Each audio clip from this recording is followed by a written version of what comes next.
Alrighty, shall we get into it? Greetings and salutations, everyone. My name is Andrew Kirchhoff, and welcome to a Friday edition of our Q&A live stream, in which over the course of the next 1, 2, potentially 3 hours, I'll be answering any and all fantasy football related questions that you have for your upcoming drafts. Again, the season's getting closer and closer. Every single day we get closer to that, the first game of the season, Dallas Cowboys taking on the Philadelphia Eagles. Of course, I'm sure we're all excited. We're all ready to talk fantasy football. I hope you guys have been doing well. Of course, we haven't conducted a live stream here on the channel since week 18 of the 2024 season. But over the course of today's live stream, of course, answering questions. So if you do have a question for me, just go ahead and type it in the live chat. If you want priority, because you got to be in here quick and get out, you can always send in a super chat. I greatly appreciate that. But again, in regards to the potential of asking questions, all I ask is that if there's going to be a specificity to your question, include your scoring format, include your league type, super flex, half PPR, full PPR, standard, 3 wide receivers, start 10. All that context makes it that much easier for me. But outside of that, hope you guys are doing well. Let's get into talking all things fantasy. I know, of course, I already see many of familiar names in the live stream. I hope you guys are doing well. David, Charlene, Lankdog, AC, hope you guys are doing well. Again, I see a lot of questions that I'm more than happy to answer, and we're immediately going to get into it. But as of right now, again, it's been quite the off season, and let's get into talking all things fantasy. The first couple questions that I did see in regards to the first couple questions that were sent in like hours ago when the live stream was originally posted revolve around the following. So I see that Charlene had asked the following question, says, what are your thoughts on the running back for the Dolphins by the name of Ollie Gordon? 6'1", 212 pounds, great hands, monitoring him, but not currently drafting him as of yet. I mean, as of right now, I think Ollie Gordon's probably free in a lot of drafts, especially if you play on platforms like Sleeper, Yahoo, or ESPN. You could probably get him with your final pick. I guess it just depends on how you guys conduct your draft. Typically, someone like myself, I like to reserve my final pick for a sleeper running back, or my final couple picks for sleeper running backs, and I don't even draft a defense until probably the week of week 1, primarily because I'm always looking to play matchups in regards to my defenses. I don't really care to try to grab the Denver Broncos, Baltimore Ravens, Eagles, etc. as the top tier defenses going into this upcoming season. I play matchups. So if you can grab Ollie Gordon in the final round, I have no problem with it at all. Again, I think the Miami Dolphins are going to be a sufficient enough offense to where there's a potential in which he could, function within that Raheem Mostert role. Does that mean he's going to be incredibly fantasy relevant? No, but at least you have an opportunity of grabbing a player that in the next coming weeks could build momentum in training camp, and then once again, have relevancy, which again, is all we're looking for if you're drafting this early. I see a question from Laura in the chat, says, I can hold over a player from last year's roster. Should I keep Chase Brown or Malik Neighbors? Very easily, we're going to keep Malik Neighbors, regardless of scoring format. Chase Brown is someone that you could probably grab later in your drafts. Not later, at least later than the alternative of Malik Neighbors, who is a first-round selection. I've often seen Chase Brown drop into the late second, potentially early third, potentially even late third rounds. So being able to keep the value of Malik Neighbors, who again, we know that the wide receiver position in comparison to running backs have a longevity that isn't really even matched when we talk about the sustainability of the position, the injuries, all that kind of jazz. So I would keep Malik Neighbors going forward. Thank you. All right, let's see. What do we have here? I'm going to just scroll all the way down. Let's see. I know that there was a couple questions up there, but hopefully if you guys typed it in earlier and I did miss your question, give me a couple moments to get to it. And if I don't, you can go ahead and retype it in the chat and we'll be good to go. Franklin, what's up? How's it going? Mo Money, how's it going? All right, let's see here. Speaker P says, hey chat, should I trade Puka for London? Okay, look, tomorrow's going to be a very vital day to those of you who have any Rams on roster or are potentially considering drafting any pieces such as Puka Nacua, Devontae Adams, Kyron Williams, and or maybe even Terrence Ferguson. We'll have to see if the tight end position is even going to be relevant for the Rams in 25. But tomorrow, the expectation is that Matthew Stafford should be practicing. Again, I have no guarantees as to whether that's going to take place. But we're going to keep our fingers crossed and we're going to go in that direction in hopes that that'll take place. I also see a question that says, hey, Andrew, what round would you take Rashee Rice? Yeah, there was also another question that I saw earlier while the intro music was rolling in regards to the potential of where should we be valuing Rashee Rice as we approach our 2025 season. Just want to go ahead and click a couple things here. Look, as of right now, the report that I read earlier today was that the league initially tried to suspend Rashee Rice for 10 whole games, okay, which is ridiculous. So the NFLPA, which of course is the Players Association, pretty much kind of like butted in and said, hey, we're not taking that suspension. We're going to fight that and we're going to push it down the road. So the expectation is that his hearing with the NFL front office is going to be, late September, final week, or like early October. So there's a potential in which he plays the first, 4 or 5 games of the season and then is probably divvied out a suspension, to which, if you just look at the history of suspensions in the NFL based on conduct and what you have been, I guess, considered guilty for or non-guilty, doesn't really matter. The likelihood is that he's suspended for 6 games. So if he plays the first 5, suspended for 6, they have a bye week later in the season, you'll get him back by week, 12, 13. You'll have him for the fantasy playoffs. So are we drafting him as a top 40 wide receiver? I guess it just purely depends on how many roster spots and how many teams you have in your league. If you're playing in a 10-team league and everyone's got an all-star roster, sure, taking or utilizing draft capital on him is not going to be a problem. You can utilize him early. Imagine he goes on an IR stint middle of the season. That's pretty much what we're simulating at that point. So I don't mind him as a top 50 wide receiver. I don't mind him in a full PPR as a top, like when I say top 40, I mean like I'm drafting him at very top number 40, but that's as far as I'm pushing it as of right now. Now, again, like I mentioned earlier, besides answering questions, which again, I'm more than happy to do over the course of this live stream, we will be conducting a couple drafts and I will be putting together a couple picks via Betr. Again, for those of you guys who want my rankings sent from my email directly to yours, when I mean these rankings, I mean draft rankings and of course weekly rankings, as it says to the left side of the screen. All you have to do is head on over to Betr. There's a link down in the description. When you sign up using code Andrew, make a first-time deposit minimum of $10 and play up to $1 minimum in terms of the picks kind of vertical of the Betr site and app.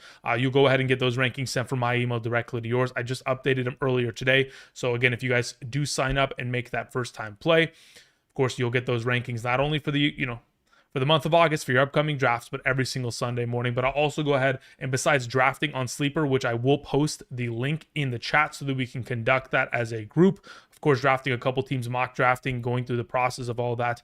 I've set up the entire stream in order to kind of handle the visuals of that.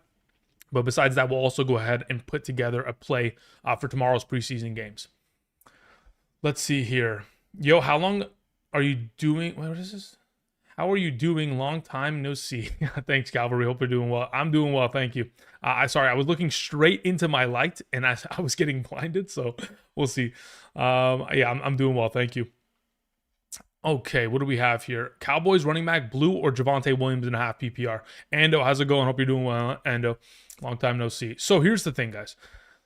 The running backs of the Dallas Cowboys are a complete mess. There's always the possibility that the Cowboys go and trade for a running back. You never know. Maybe they go trade for Breece Hall in the final year of his contract. Maybe they go trade for a Tank Bigsby or a Travis Etienne.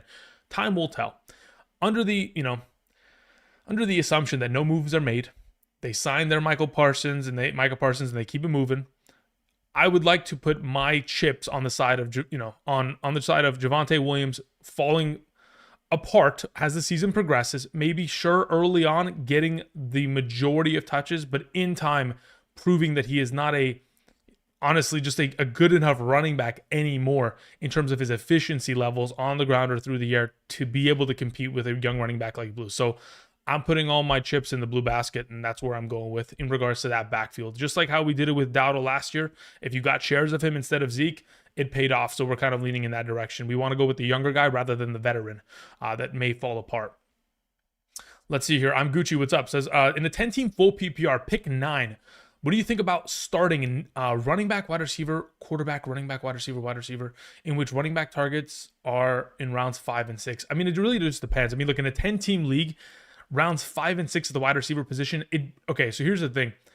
In a 10-team league, the question is how many flex spots and how many wide receivers can you start on a weekly basis? Because I don't mind the approach if that 4th round running back is actually worth the investment.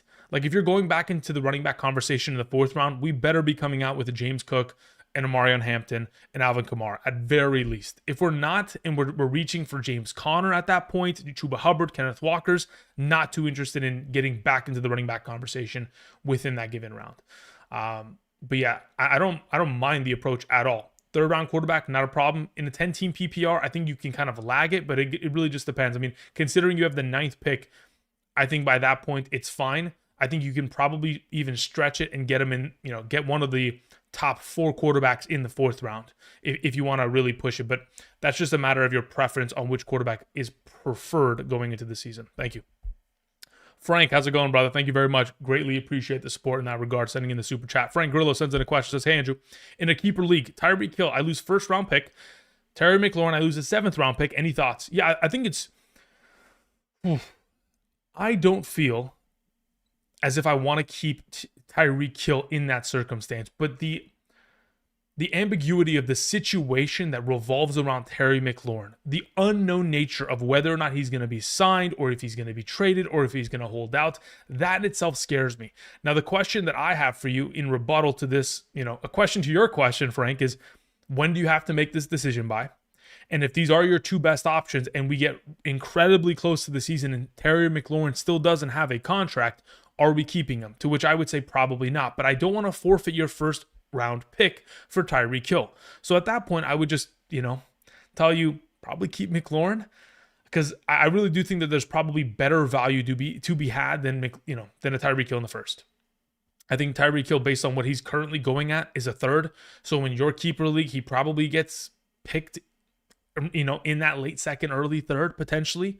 So you have an opportunity of even drafting him and not utilizing your 1st round draft capital on his services. So at this point, I'm probably leaning towards Terry, hoping that, of course, he signs sooner rather than later.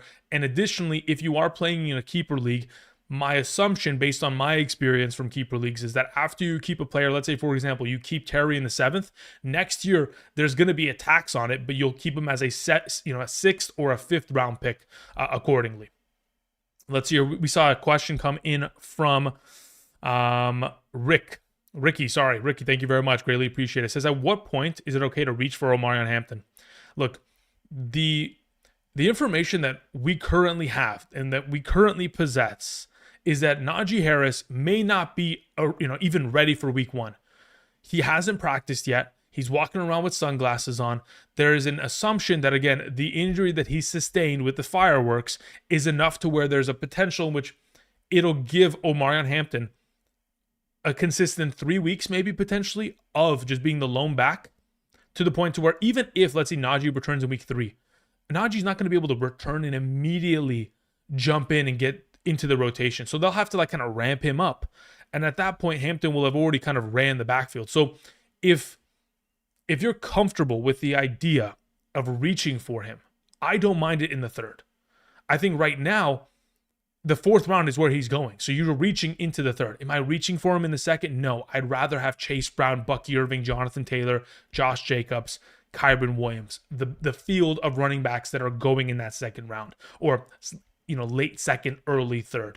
I'd rather have those players. I think their opportunity share, what they have proven in terms of their kind of exposure to success thus far in their careers, is solidified enough to where I'm comfortable going that way and not reaching over. But again, I think 3rd round, if you're in the late 3rd, shoosh, why not? Go for it. Let's see here. Thank you again, Ricky. I appreciate it. Yick sends in a question. Says, in a half PPR, would you take Genty over Achane and why?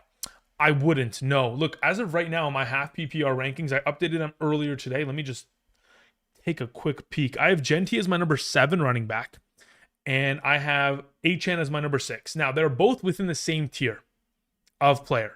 So they're both in my tier 3. Sorry, they're both tier 2 running backs. So I have it, Bijan, Saquon, McCaffrey, and Gibbs. Those are all my tier 1 backs. My tier 2 backs are Henry, Achane, and Genty. If you want to take Genty over Achane, I have no issue with it, considering they're in the same tier. Am I going to personally go about it that way? I think I probably prefer Achane because of the receiving upside and vertical, but I think Genty could very easily find himself outscoring Achane, especially if the touchdowns are consistently going to be there. It's purely just a matter of which offense do you want to hitch your workhorse running back to? Do you want to hitch it to the Raiders or the Dolphins? And neither team really is great. But I'm going to lean towards HN there. But if you want to go Genti, I have no issue with it at all. Not at all. But again, the reason being primarily is because of what I saw HN capable of producing in the receiving game. Now, again, there's a lot of risk there with Tua, his injury history, all that kind of jazz. So you could look at that and say, Andrew, I don't know if I want to lean in that direction, considering how much kind of volatility that offense provides. In that case, then go with Genti, because again, he's my next highest ranked player. Let's see here. Donald Smith says, no questions, just here to support. Thank you, Donald. Hope you're doing well, brother. Rudy says, Genti for longevity. I mean, that's the thing, right? In a redraft league, longevity is just health, right? And if you're hoping for him to stay healthy all season long, then yeah, why not?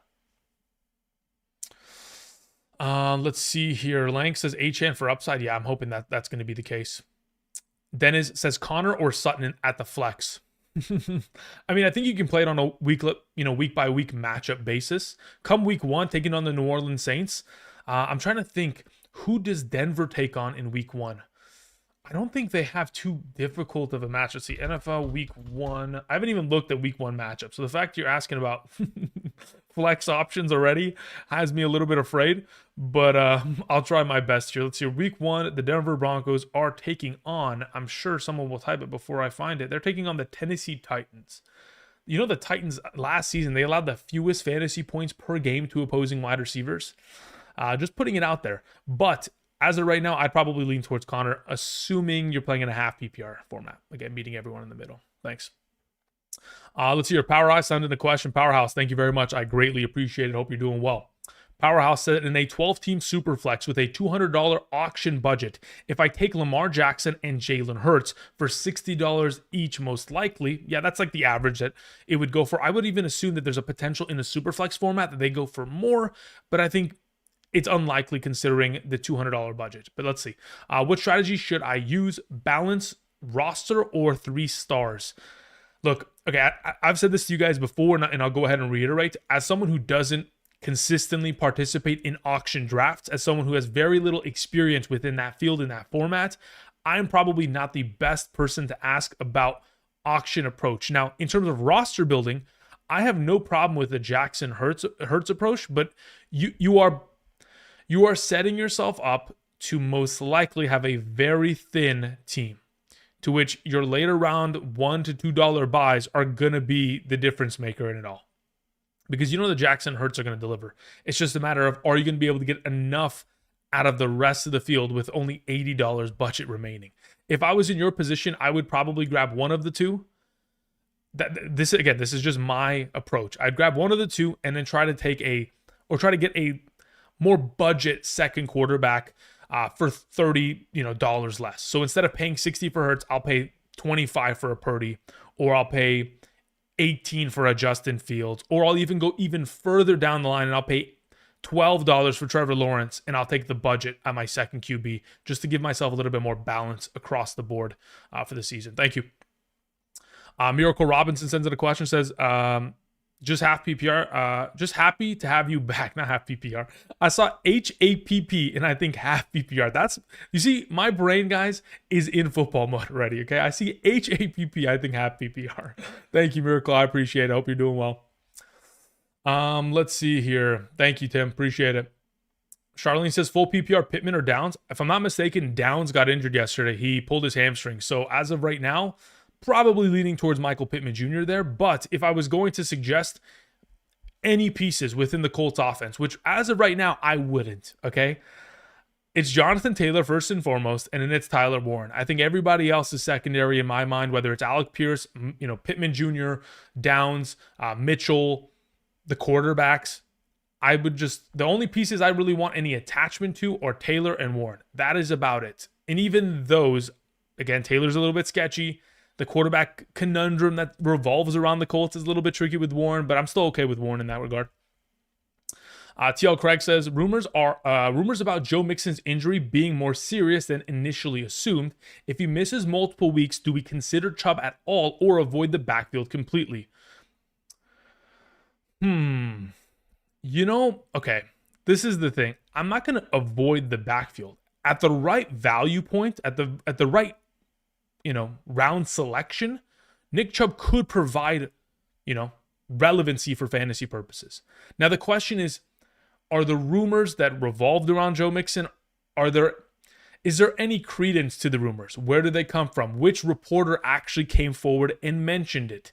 These are the questions. Until we can get like a sufficient, okay, yeah, we can believe the report because it was said by a viable source, I'm okay drafting Chubb. But I mean, at this point, in terms of where I have Chubb ranked, in a half PPR, I've got Chubb sitting at RB 48, right? Because that's under the assumption that Mixon plays a vast majority, 75+% of the season. Let's say, for example, Mixon misses the first 3 games.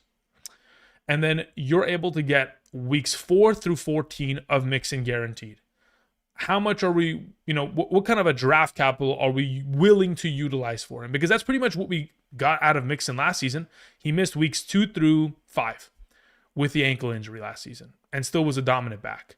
So depending on what the prognosis of the injury is, whether it's calf, ankle, soft tissue, strain, whatever it is, as more information kind of spills out, I'll be able to build a better idea as to how I want to approach Mixon. But in terms of Chubb, I mean, where you could probably get him in terms of ADP is such a inconsequential selection that you could just stack him in 10 rounds plus and just we'll see what happens. He's a lottery ticket maybe. Elijah in the chat says, how do we feel about the Rice situation? Look, Rashee Rice, I mentioned it a little bit earlier, and I'll reiterate my thoughts on the matter. Again, the league wanted to suspend it for 10 games. The assumption is that the NFLPA is going to knock it down to 6 games. If he's to play the first 4, gets suspended for 6. If I'm not mistaken, let me just check real quick. NFL, let's see, Chiefs schedule. The Chiefs schedule as of this season, as it currently stands, let's see here. So the Chiefs currently have a week 10 bye. So under the assumption that he plays the first 4 games, is suspended for 6. He misses Jacksonville, Detroit, Las Vegas, Washington, Buffalo. He misses the bye week. Then he also is suspended for week 11. So you'll get 1, 2, 3, 4, 5, 6, 7, 8 regular season games out of him. No, you won't. You'll get 7 regular season games out of him. If he's going to average 15 fantasy points per game, let's say, for example, minimum in a full PPR, minimum. For 7 games, what is the investment worth? I mean, sheesh. At that point, you're basically just saying, hey, I'm making the playoffs regardless. Let's say you play in a league where you play in 12-team league and 8 make the playoffs. I'm far more inclined to select him in that circumstance rather than in a league in which I'm like, okay, I'm in a 12-team league and only 6 make the playoffs, because it makes it that much more kind of competitive to have all pieces stacked, ready to go. And while he's eating a bench spot, as I go through the bye week apocalypses that are going to take place, it's going to be rough. Full PPR, where do you have Woody Marks? Woody Marks is ranked, but he's relatively low because Derek Gumbawale is still on roster. Woody Marks is someone that is going to be a primary receiving back for the Texans backfield. But again, is he going to outright beat a Gumbawale? Is a Gumbawale going to be cut? Because he's primarily been like that third down receiving back over the course of the last couple seasons in terms of negative scripts. So as of right now, Marks, I mean, he's on the list, but he's very low because I'm still waiting on the word of whether or not, Derek Gumbawale gets cut. Let's see here. What's the ideal combo in my first and second round turn in a 12-team half PPR? Ideal combo is RB wide receiver or wide receiver RB. Doesn't really matter. I mean, again, if you're asking me, I am very much so not risk averse. I am not someone that is going to play my first 2 rounds riskily because I'm going to play in a lot of leagues this season, guys. And because of that, I don't mind taking Christian McCaffrey in the first round of the back end of my first round and then pairing him up with a BTJ. Now, again, if you are someone that may want to kind of avoid the risk that is involved with that situation, then sure, maybe in the back end of the first round, if the best available running back, for example, is Achane, you can take Achane, you can pair him up with BTJ, pair him up with Nico, pair him up with London, or maybe even go double RB. But in my position, typically I find far more comfortability going RB wide receiver rather than double at one spot position. Thank you. Let's see here. I'm Gucci sends in a question. How's it going? Says, assuming I'm unable to get an early quarterback, what is a better stack? Sutton with the Knicks or Kittle with Purdy in a full PPR? Thanks again, Andrew. I think there's merit to both of those stacks. I don't think that there's a okay, so this is what I will say. I do prefer Knicks over Purdy, and I do prefer Kittle over Sutton. But I think the investment that you have to make for Kittle and Knicks in comparison to, the investment you have to make in terms of draft capital, in terms of the rounds in which you're selecting the players, Knicks and Sutton is going to cost you more than Purdy and Kittle, because Knicks is going to probably go in the 7th. Nick and Sutton is probably going to go, Bo Nix is a 7th. Sutton is like a 5th or 6th. And then Kittle's like a 4 and Purdy's like an 8. So I guess it's just a matter of like, which rounds would you rather get value out of? Personally, if I had the choice, I'm going with the Kittle combo because I want that tight end upside attached to my team. Brian Wild in the chat. What's up, Brian? Says, I have a half PPR league in which I have 2 flexes but no tight end position, but can use a tight end in the flex. Would you totally skip tight ends? Okay, look, here's the thing. When we approach the tight end position in a regular league in which there is a 1-start spot where you can select and pick it and start a tight end, the value of the tight end is predominantly there because of the advantage you get upon your league mate. So like, let's say, for example, I have Kittle and I'm taking on someone that has Kincaid. Okay, theoretically, I have an advantage. Okay, the separation of advantage that I gain there in terms of the total point uptick that Kittle will present over the 17-game season in comparison to Kincaid is a, let's say, for example, let's say it's a 45-point advantage. If I'm not getting that advantage because nobody else has to start a tight end position and that isn't baked in, then you have to take the stats that the tight ends are presenting and treat them purely as wide receivers. So you are comparing Bowers, McBride, and Kittle to Neighbors, BTJ, and Nico Collins. And you have to decide where do they kind of hash out in terms of value. And trust me, they're going to fall down the board immensely, especially a lot of the later tight ends. Like, it's not even worth rostering anything below Njoku. So like Hawkinson, Kelsey's, I mean, they're going to maybe get like 800 yards and if they're lucky, 8 touchdowns. And that could be a decent play if they're scoring touchdowns in the weeks you're starting them. Otherwise, if I'm in your position, I'm most likely avoiding in this circumstance. D. Brown sends in a question via Super Chat. D, I appreciate it. Says, thoughts on the 11th pick in a 12-team league? Look, as of right now, in a 12-team league, regardless of scoring format, 12th, 11th, 10th, all those kind of back end of the first picks. Okay, so there's a couple different strategies, right? Personally, I want to solidify the best available player. Now, whether that's a running back or wide receiver, it's irrelevant. Now, if you already preemptively know, D, that the person that is going to select after you at the 1.12, if you know what their strategy is going to be, or you have an idea as to what they're going to select, that could incite a little bit more kind of, I would say, it could give you more of an idea as to how to approach. Let's say, for example, the person at 1.12, 100% is going double wide receivers. If I was you, I would select the wide receiver at the number 11 spot so that you have the advantage there, so that once they go double wide receivers, the best running back that's available is still coming back to you. Right? Strategically, that's the way I'm going, but I'm probably stacking wide receiver, running back, or running back, wide receiver, regardless of the order. Again, we're going to conduct a live stream. We're going to conduct a mock draft in just a moment via Sleeper.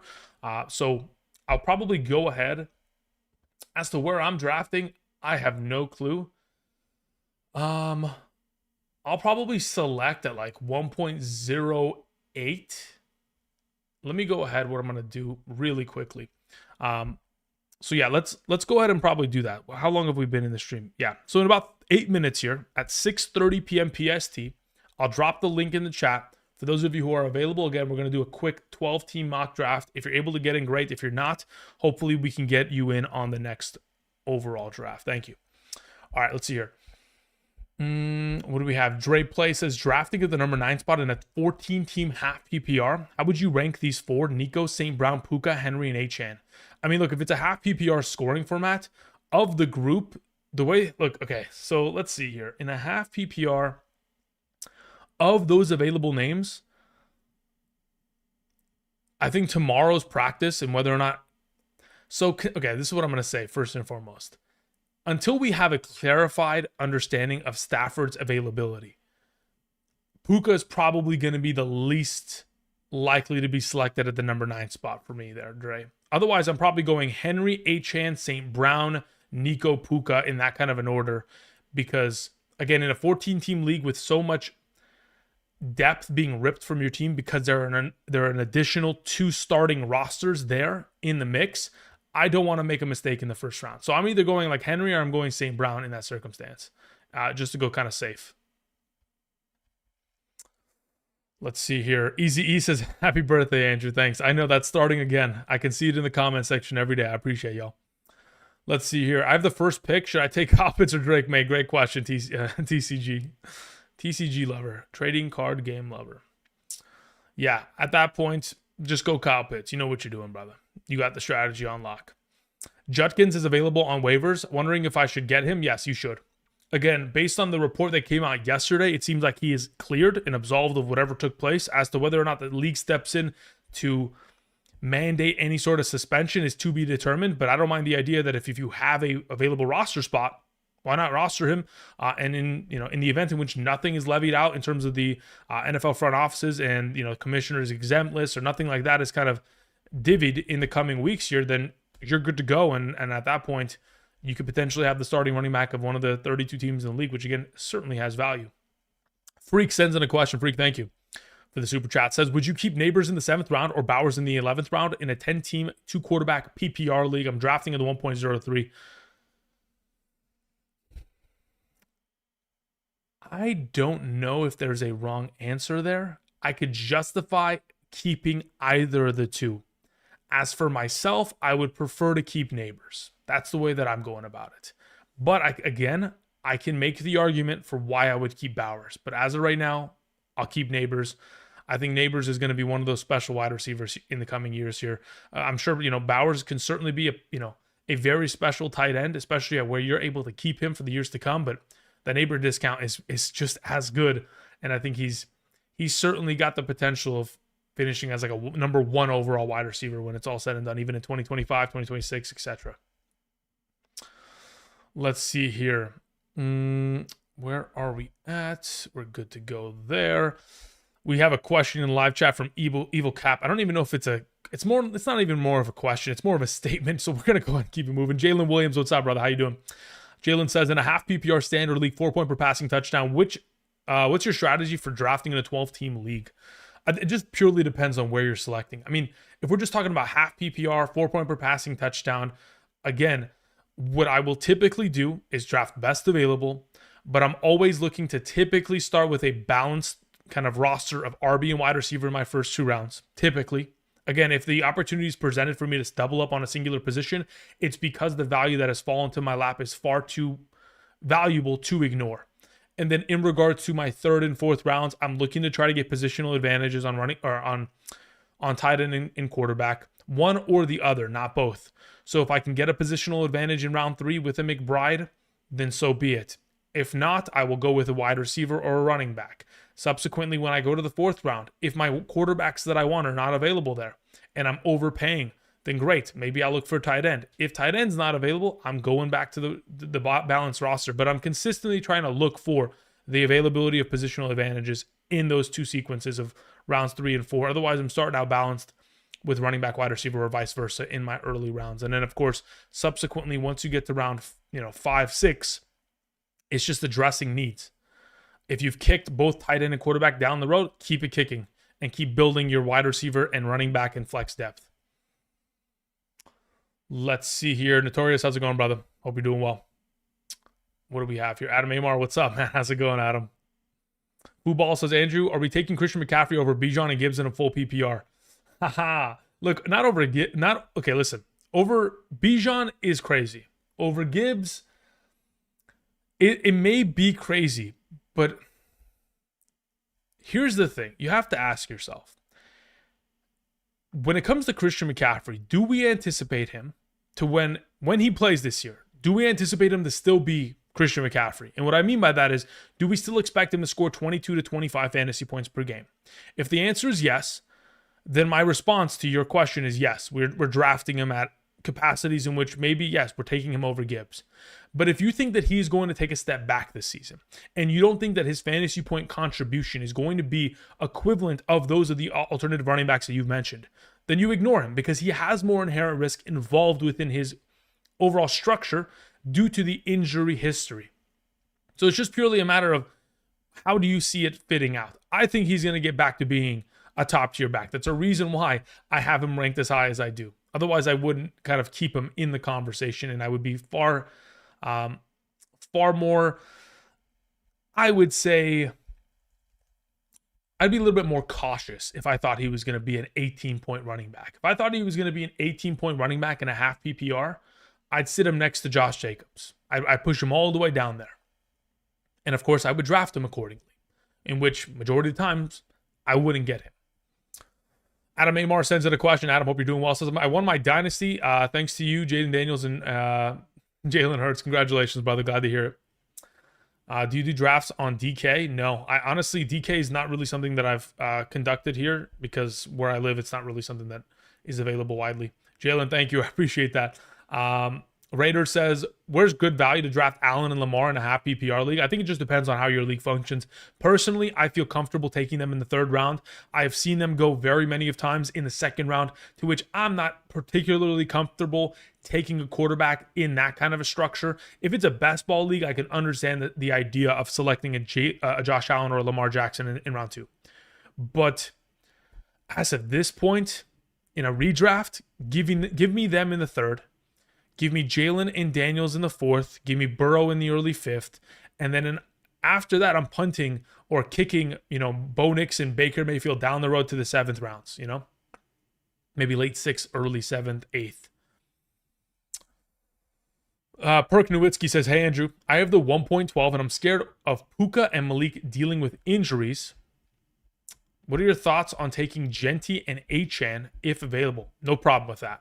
Again, it does imply the double RB approach, but I think what's available when the draft comes back down to you is sufficient enough to where you could still find value in that circumstance. Honestly, I've heard a lot of you ask questions about a late first round selection, so maybe I just give myself the 1.12, and then while I'm at it, I'm going to go ahead and I'm going to copy a link here to the Sleeper League. Again, if you guys do have Sleeper, we can go ahead and draft together there right now. I'm going to post this link in the chat.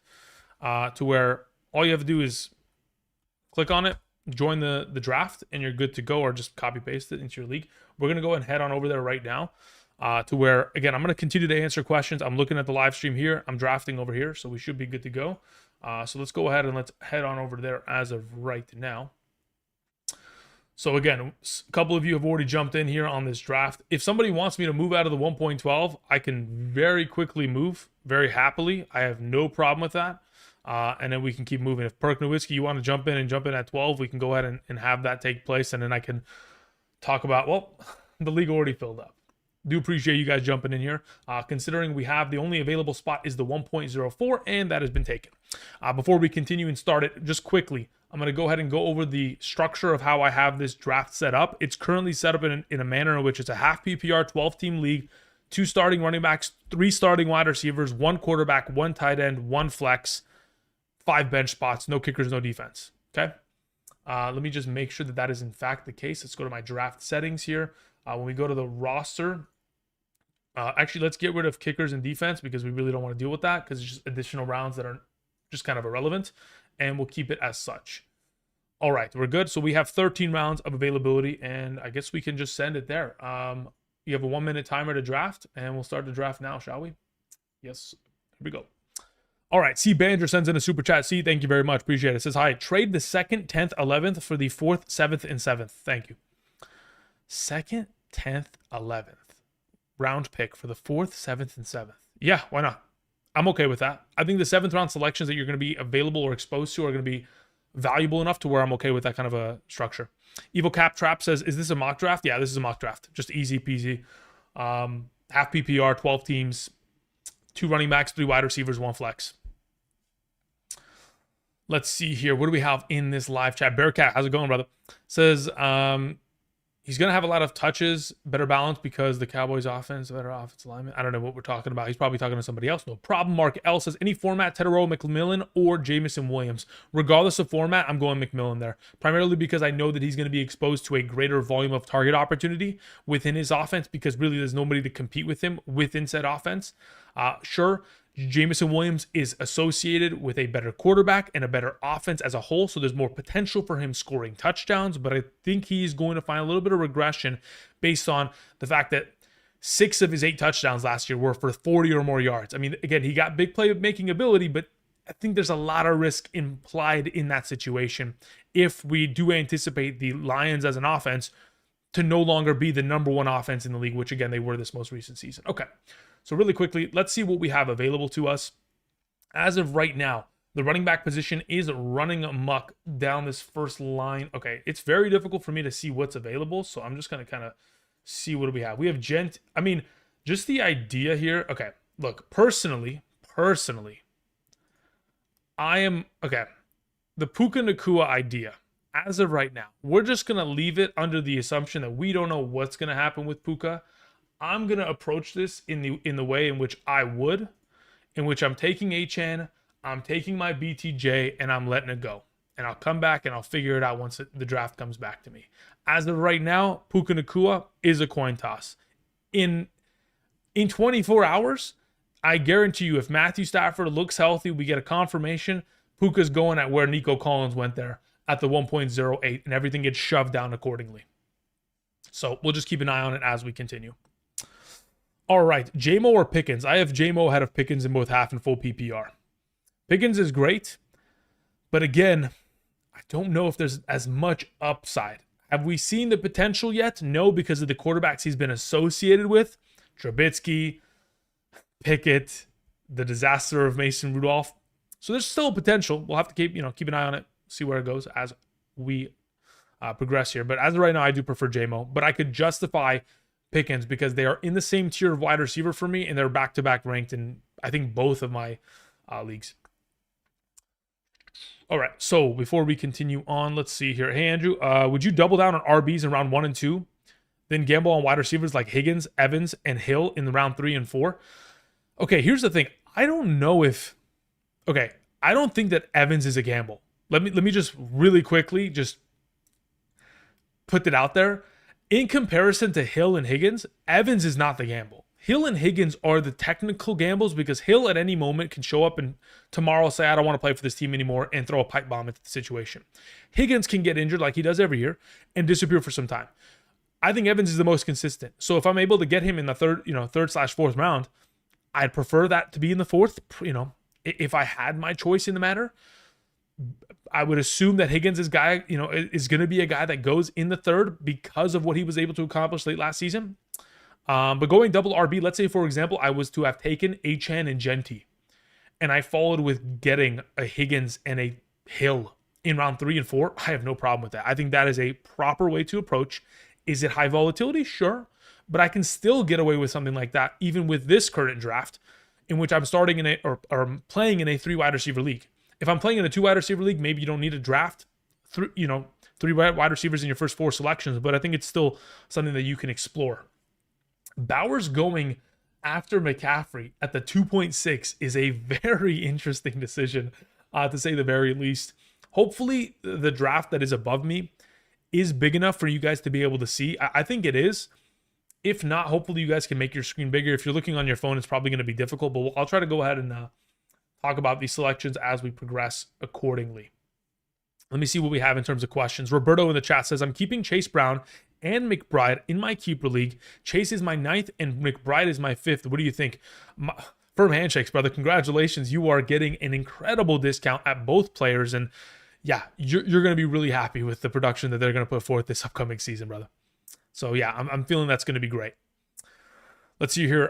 Penny Parker says, Penny Parker, huh? That's a great, no, it's Penny Packer. I'm thinking of Marvel Rivals already. Bucky, JT, or Chase Brown. I think it's just a matter of how you want to approach what kind of scoring format you play in. 32nd pick next draft, Andrew. We can probably do that. I thought that everybody would be pretty quick. So I didn't want to put it on 30 seconds because usually just a fair warning, John. Whenever I'm streaming and I'm mock drafting, what often happens is I find myself running out of time in auto drafting because I'm not paying attention to the draft. I'm answering a question. So the 60 seconds is for me. It's not for you guys. But yeah, it's okay on the phone. Thank you, RJ. I appreciate you letting me know that. That is very helpful. Thank you, sir. Bucky, JT, Chase Brown. I mean, the way that I would approach it would be Chase Brown number 1, Bucky number 2, and JT number 3, especially in a full PPR format because JT does not get any exposure to receiving opportunity with Anthony Richardson there. With Daniel Jones there, could flip the script, but we'll have to keep an eye on that. Could you do a super flex draft? Yeah, I'd be more than happy to do a super flex draft after this. I'll probably do that on the 3rd draft because I would like to get other people involved within this upcoming draft accordingly. But yeah, I don't mind that at all. We could potentially go about that. Any news on Darnell Mooney? Anything that I've heard as of late, again, he's still recovering from the injury, so hopefully he'll be good to go come week 1. Is Garrett Wilson too much risk at the end of the 3rd, early 4th? I mean, okay, let's look at the other wide receivers that theoretically available in that conversation, right? I mean, you guys can't see it because, again, it is behind me, but maybe I can scroll a little bit. We have Evans, we have Marvin Harrison, we have, Terry McLaurin, Adams, Rashee Rice, DJ Moore, DK Metcalf, Cortland Sutton. Let's turn off that. In comparison to the field there, I think there are still a lot of... There aren't a lot. There are a handful of other wide receivers that are just a little bit safer. Let's just put it that way, safer. Because again, when you're associated with Justin Fields as your quarterback, it does imply a level of risk that I'm not sure if I want to immediately jump in on that. Because again, it's Justin Fields. He's a running quarterback. He is a running priority quarterback. He has injury risk. If he goes down, we're dealing with CJ Beathard as the quarterback too because Tyrod Taylor got injured, you know? All right, so of the available here, I have to kind of tilt my head here a little bit. Of the available options, let me see. At running back, we have a Breece Hall and Alvin Kamara, Chuba Hubbard. Nothing really that I'm too interested in. I honestly don't mind the idea of taking Kittle here, which I'm going to do. Because I want the tight end positional advantage. I don't really want... I think I'm going to kick quarterback down the road because if I'm going to pick either quarterback or tight end, I think I'm just going to pick one of the two, then stack later on as we progress. Okay, yeah. So let's just do that really quickly. And then of the available here, I'll talk about it in a second, but I'm for sure, I'm buying in on Kittle and I'm buying in on, excuse me, I'm talking out of the mic's range. I'm buying into DK Metcalf. I'll take it. I'm just going to go hero here and let running back kind of come back to me in a different conversation as we get later on in the draft. Again, do not forget, this is a league in which you're starting 3 wide receivers and a flex. So I can stack up on wide receivers.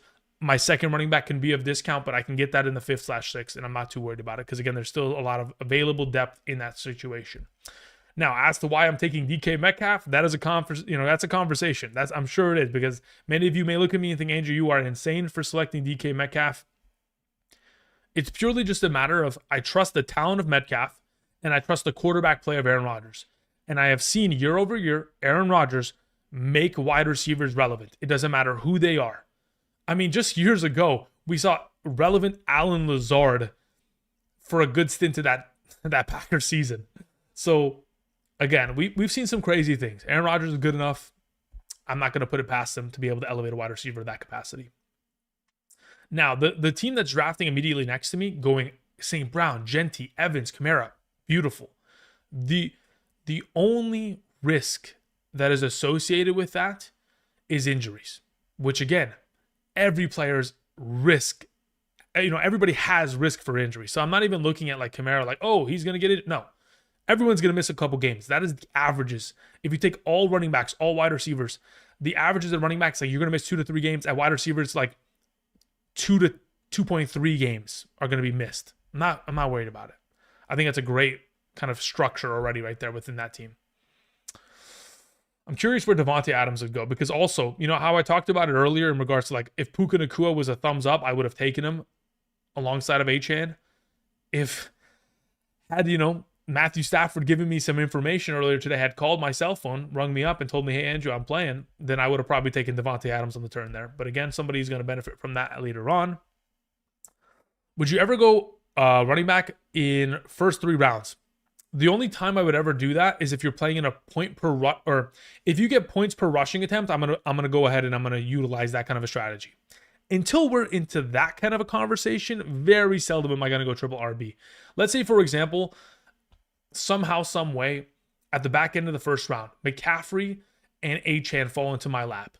Sure, I'll take them both. Or Henry and McCaffrey land into my lap. Great, fantastic. I will take my 2 best available players and I will approach as follows.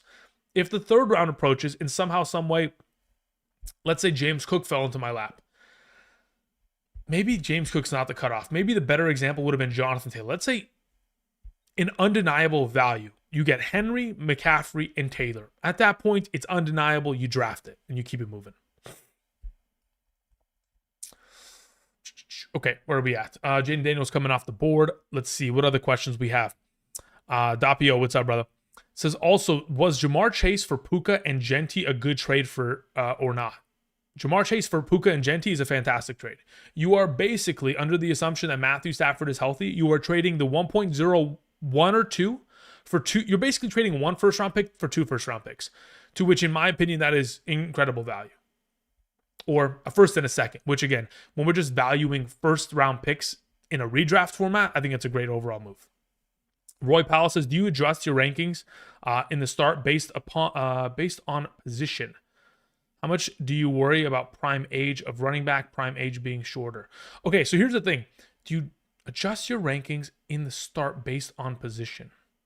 I'm just looking at my flex rankings, right? And then as the draft progresses, I am thinking about what do I need to address? What positions am I looking to try to acquire? And then approaching as such. So even on my, let's say, for example, let's say at one point I decide, okay, you know what? I want to grab George Kittle in this situation. Even if I have Alvin Kamara ahead of him, and I'm thinking to myself, okay, the way that I want to structure my roster is grabbing the tight end advantage point, I'm willing to take a lower ranked flex player on my list because of the strategy I want to employ in which I'm gaining that tight end advantage. That's the way that I see it, but just depends on how you want to go about it. Now, team number 3 with the triple RB start with a Jackson Smith, Joe Burrow approach. I don't mind that. I mean, again, it's very RB heavy. And the question is going to be, how is that wide receiver room going to look like when you have 3 starting wide receivers? Time will tell. We're going to see how that kind of develops here. Oh, Roy says for Dynasty especially. For Dynasty, absolutely, you want to take advantage of youth. Youth is 100% the name of the game when it comes to Dynasty. You are structuring it in a way in which your rankings are going to be set up based on age. Because I'm not drafting a 20... Okay, again, I talked about this in a video a couple days ago, maybe a couple weeks ago, in which my YouTube just crashed. No problem. I'm coming back in just a second. Let's pop this out. Pop out chat. I talked about this the other day in regards to when I'm drafting running back. Over the course of the last 5 seasons, when we're talking about specifically running backs that were able to rank in the top 12 of their position in a half PPR, the primary age, about 72% of those running backs are between the ages of 22 to 26. So again, you're trying to grab younger running backs, especially in a dynasty league. Xavier sends in a super chat. Xavier, very kind of you. He says, Uncle Andrew, can't wait for another year of fantasy football. What strategy when it comes to league mates who overreach and overdraft on players? Fantastic. Let them keep doing it. Do not warn them. Do not give them any heads up. Okay, it's my turn. Yeah, just let them keep doing it. Take advantage of their approach. All right, so as it currently sits, I have an opportunity of reintegrating into the conversation of running back, which I think I would like to do, and I'd like to do that with either Harvey or Pacheco. Pacheco has a star from last year in a mock draft. Let's see, wide receiver wise, I think there's a lot of value to be had here. Patrick, I'm kicking the can down the road as it comes to quarterback and tight end, because again, I've already addressed those positions. Now I got to just see, what am I looking at in terms of wide receiver availability here? Okay, so for sure, without a doubt, man, I have to re-rack my rankings here. I'm going to take Harvey here. And then I'm going to take one more wide receiver. I like Pacheco a lot, guys. Don't get it twisted. Like, Pacheco is my weak point, actually.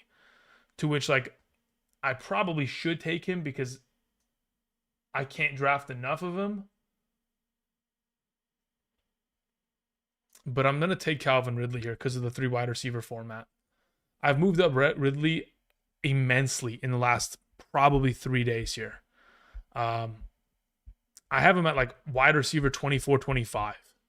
Like I think it's going to be that legit for Calvin Ridley this year. And you know, speaking of Calvin Ridley, he's been a weak point of mine for years over the last couple seasons here. But man, it's tough. Anyway, continuing on. Let's see here. Xavier says the following. Okay, so when it comes, it says, so do we maximize on value? Yeah, I mean, absolutely, you maximize on value. Again, if people in your league are going to overdraft, let's say, for example, they're taking a quarterback in the first or second round, just grab the best available. Do not go for the bait of the trend that is, oh, everybody's drafting tight end, everybody's drafting quarterback, I have to follow suit. You don't have to. You just continue to stack up talent. And every year, like we have seen year over year, there are waiver wire tight ends and quarterbacks that end up being in the top 12 conversation by the end of the season. So you can kick those cans down the road. You can draft late, maximize on the value that you are getting within the alternative positions of running back and wide receiver and flex, and just continue to build that way. And then, of course, considering you've built in that structure, you can, as the draft progresses, construct the roster in which you potentially could even trade, because you've stacked up so much depth within those two spots. Daniel in the chat, what's up? Says, in a half PPR two keeper league, 2 running backs, 2 wide receivers, and a singular flex, I have Achane in my 13th round, Bucky in my 16th round. Rank these guys. I will potentially be able to choose from at my first round pick: Christian McCaffrey, Derrick Henry, Nico Collins, AJ Brown, and Genty. Yeah, look, if I was in your position, Daniel, in a half PPR scoring format, already the value that you have at Achane and Bucky are incredible. But even with that, I think I'm still going to take a running back. I think I'd set myself up to where I'm starting 2 running backs in a flex in which I have Achane, Bucky, and Christian McCaffrey rolling for me, or or Achane, Bucky, and Derrick Henry rolling for me. I'm not taking Nico or Genty in that scenario. It's either McCaffrey or Derrick Henry, depending on your risk averseness and your feeling on both those players. Again, yes, they're both very old. I say very old. I'm 30 years old, and Derrick Henry's 31 and Christian McCaffrey's 29. So we're in the same age group. I'm just as likely to get injured this season when it comes to fantasy. But in regards to the potential of your approach, Daniel, I'm going with CMC or Derrick Henry, even with the 2 running backs being capped. I'm just going to have a triple monster of a start. Let's see here. We had a question from Clint in the chat. Clint Mendoza says, on Patreon, do you have top 200 Superflex? Ooh, you know what? I was working on that earlier today. So in my last Patreon rankings, I did have a top 80 Superflex. Someone had asked me to add a top 200 Superflex. I'm currently working on that. Superflex is the primary league that I play in regards to the redraft. So I'm still working on the structure of that. Once that's available, that'll absolutely be on the Patreon like it has been in years past. Just I haven't even gotten to structuring that out completely to where I have all my quarterbacks kind of structured based on value and all that kind of jazz. But yes, eventually. As of right now, if you go into the Patreon and check out the rankings from last week, there's a top 80 structure of quarterbacks in a half and full PPR for a Superflex format in last week's rankings. Still haven't finished this week's. That'll be uploaded probably by tomorrow, if I had to say. Aaron Yeager sends in a question. Aaron Yeager, what a great name, huh? Attack on Titan. Aaron says, in an ESPN full PPR 10-man league, I'm the 3rd overall pick. Is it bad to go Gibbs, Bowers, Josh Allen, then a running back? Worried about wide receiver. It depends on how many wide receivers you can start in your league. The fact of the matter is, Aaron Yeager, in a 10-team league, you're going to have an all-star roster. So being able to start Gibbs, Bowers, and Josh Allen, yes, you are presenting yourself with an incredible advantage at tight end and at quarterback. But the question is, like, are you starting 3 or 2 wide receivers? If you can only start 2 wide receivers, I'm okay with the idea of taking Gibbs and ignoring wide receiver until round 5. I'm okay with that. Because if you look at the wide receivers that were taken within this league, okay, in a 12-team league, Jameson Williams, George Pickens, Travis Hunter, Tedero McMillan, Zay Flowers, okay? But this is a 12-team league. So, in fact, you probably are going to see guys like Adams, Moore, Smith, Worthy more readily available in that 10-team format. So, again, I don't mind punting on that wide receiver / running back position in order to grab those advantages. Personally, I think it's very when you pick Josh Allen in the 3rd round, there's no failure there. He has been a top 2 quarterback for fantasy purposes for 4 consecutive years. He is the greatest fantasy football quarterback of all time, and there's no argument for it. Him and Lamar Jackson have done some crazy stuff. So when you take him there and you take Gibbs in the 1st, those are structured out perfectly fine. They're going to find value. The volume of receptions that Bowers had last season justifies him to being, at least in my opinion, on a full PPR basis, he's my number 19 overall player. So I don't mind him in the 2nd. So in terms of that structure, I don't have a problem with it at all. All right, let's see here. Matthew Golden going in the 7th round. My God, I swear every day he goes up around. I'm not joking. Every effing day, which is interesting. But I mean, it is just the nature of the beast. It's going to happen. Just looking at some of the teams, I haven't really given it much of a look here. Aaron Jones going in the 6th is very interesting to me. I think that is something I didn't anticipate to see. I see Judkins also going in the 7th. That's something that I did not anticipate. But again, that person is on auto draft now as they have disappeared. Hopefully they will return in the coming future. Attack on Titan. That's right, Donald. Gabriel says, I'm just here to soak in the genius call. Thanks, man. Appreciate it. Alrighty. So as of right now, where am I looking in terms of this next round? Obviously, I've addressed my 3 wide receivers in this structure. And I'm very happy with what I have because I have a wide receiver like BTJ that gets an improvement at the quarterback position with Trevor Lawrence. He gets an improvement at the offensive coordinator conversation with Liam Cohen being the primary play caller. You get DK Metcalf being the only offensive receiving threat of that offense outside of Jonnu Smith, probably getting himself a boatload of targets with Aaron Rodgers. Then I have Calvin Ridley, who of course gets a huge quarterback upgrade to Cam Ward with the most unactualized air yards amongst all wide receivers in 2024. Again, the value there, oh my God, Ricky Pearsall, brother, you are killing me. Can I get a wide receiver, brother? Jeez. All right, let's see here. Of what we have available.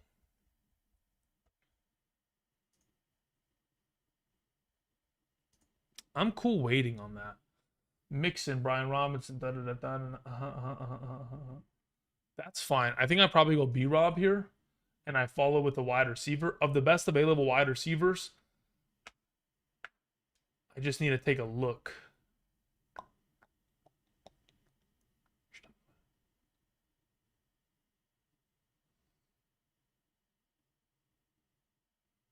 Cool. That works for me. So I'm going to kick the can down the road at the quarterback conversation because I still can. A lot of you have taken quarterbacks, which kind of give me the favor there. I'm going to take Diggs here, and then I'll jump into the... the question is, do I want to take the risk on Mixon? Again, until I get more clarity, I think that's something that I'll punt on.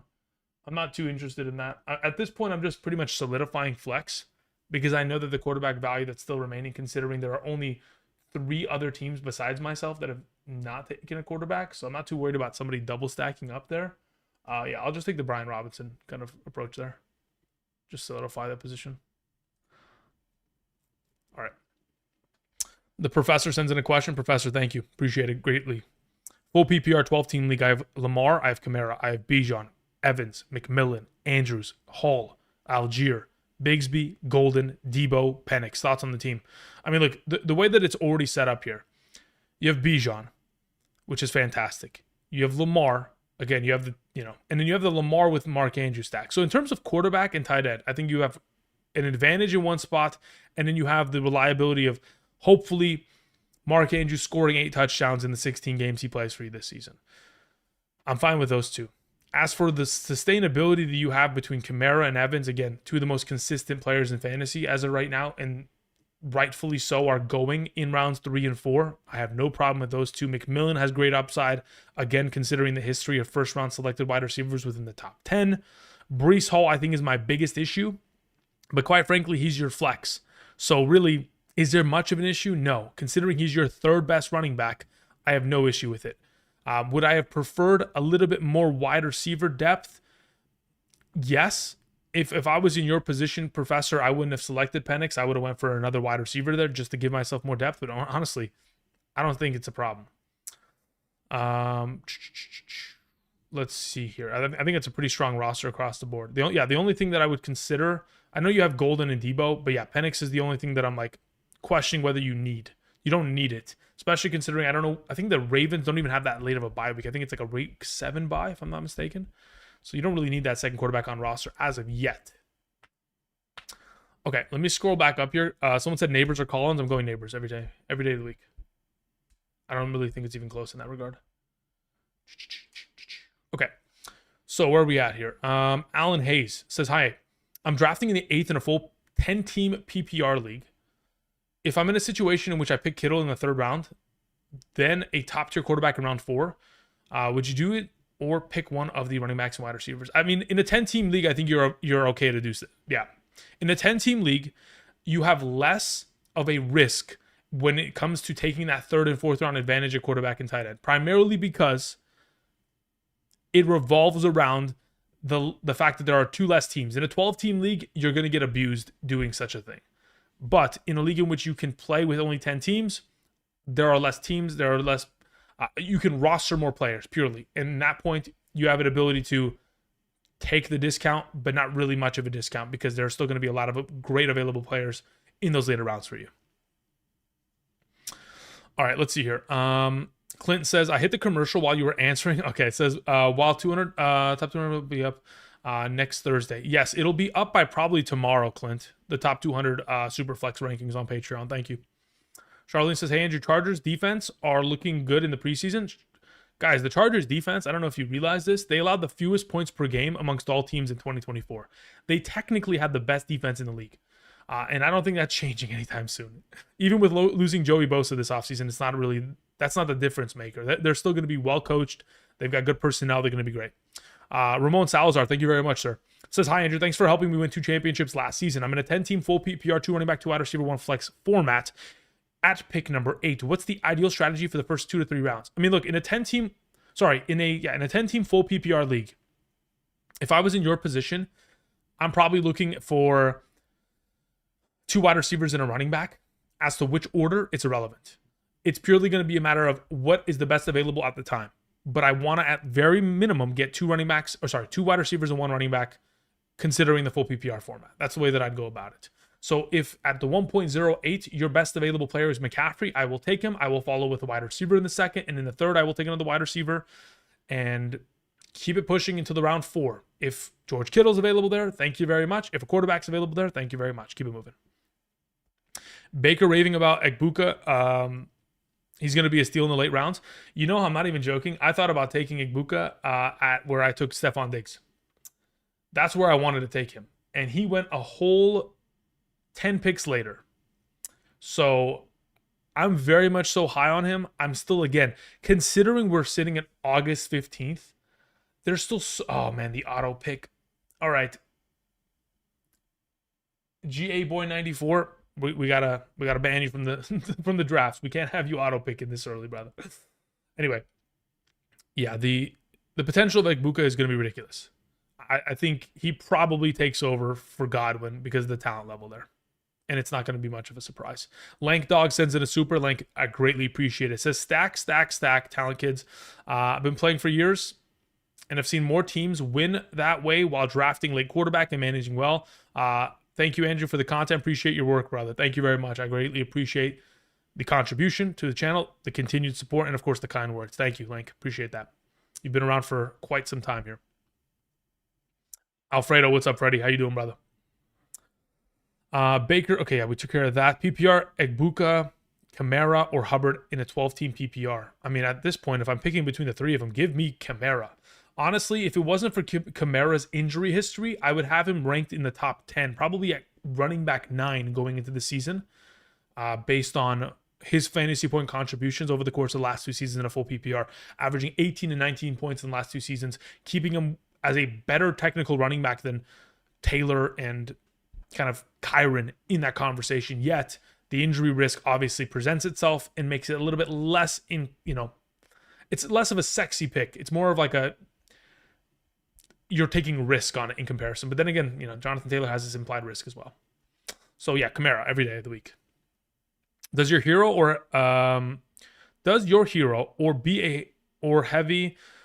be approached change in a 10? Okay, that's a little bit of a. I know what you're saying, Roy. The English in that sentence, I think you got auto-corrected maybe a couple times there. In a dynasty league, I wouldn't really implore a redraft strategy. That's what I would go ahead and say. Okay, so at this point, considering what is available, I'm probably going ahead and addressing quarterback. I mean, I don't even have to address quarterback. There are multiple quarterbacks that are still available that I would like to have on roster, and quite frankly, Kyler and Goff, Herbert, like I can wait on these things. This is not something that I'm worried about. I'm just going to stack talent at this point. I don't like what's available at running back, but I do like the fact that Jaden Blue is still here. So we'll take Jaden, follow up with the wide receiver.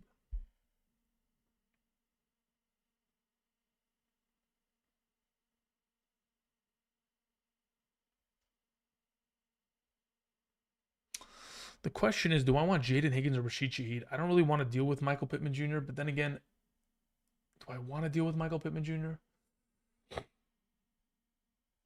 What's my timer at? I know I'm the one that's lagging, guys. Thank you.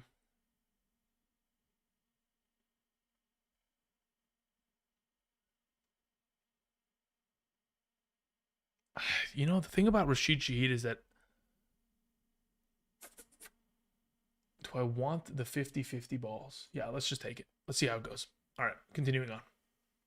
All right, look, considering where I'm at here, we have 3 more rounds. I'm pretty much just stacking bench talent. By the time he comes back to me, I'm probably going to grab quarterback, another tight end, and then I'll probably grab another running back. Just keep the stacking going.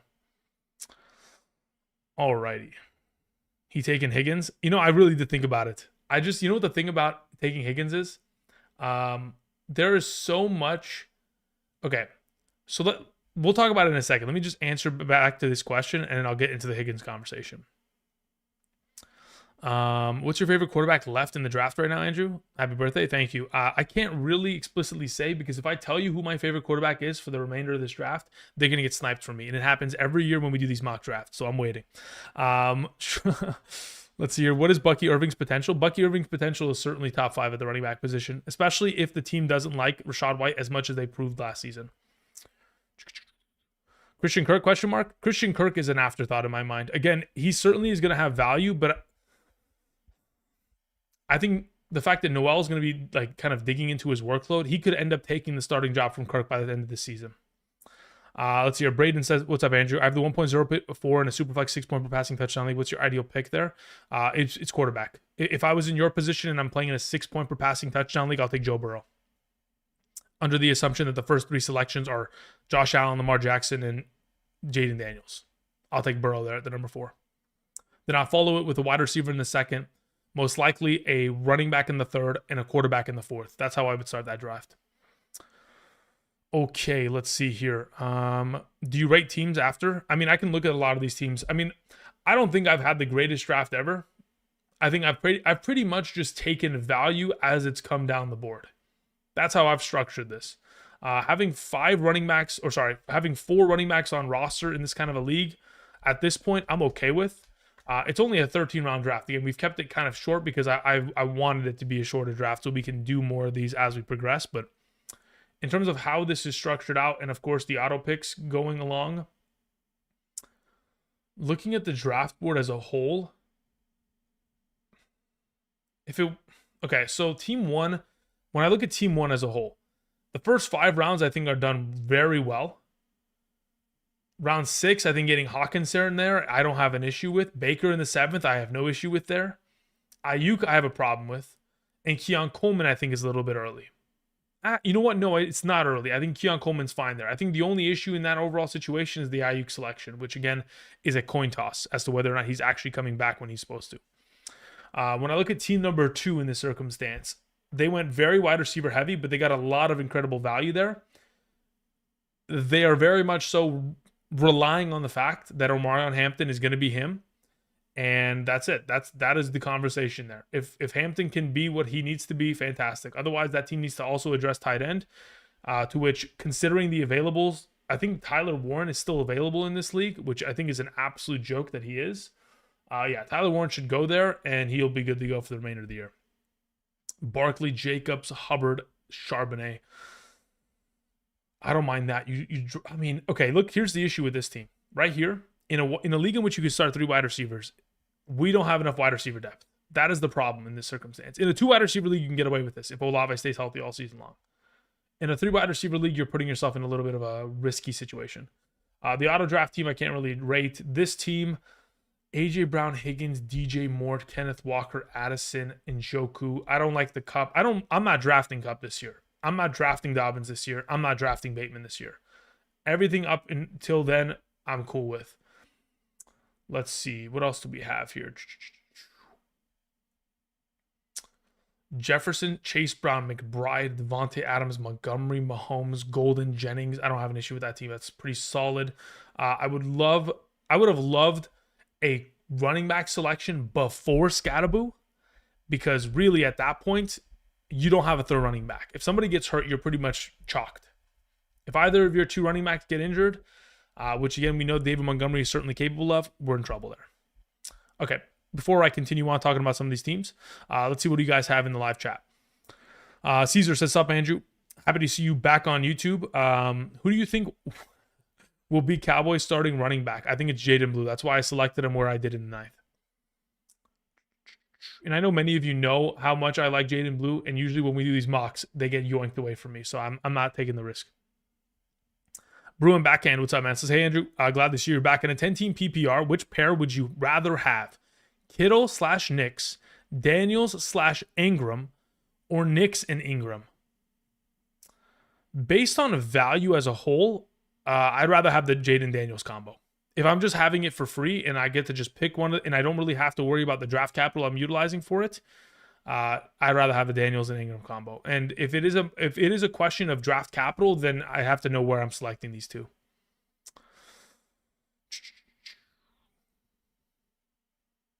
Jamar, Bijan, or Barkley in a full PPR. Jamar's my number 1 in a full PPR. Bijan's my number 2.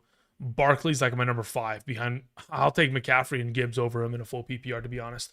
Okay, so what happened was everyone took quarterback and has left me absolutely crying, which I'm not even mad at. I think I'm going to go double QB here just to kind of solidify that.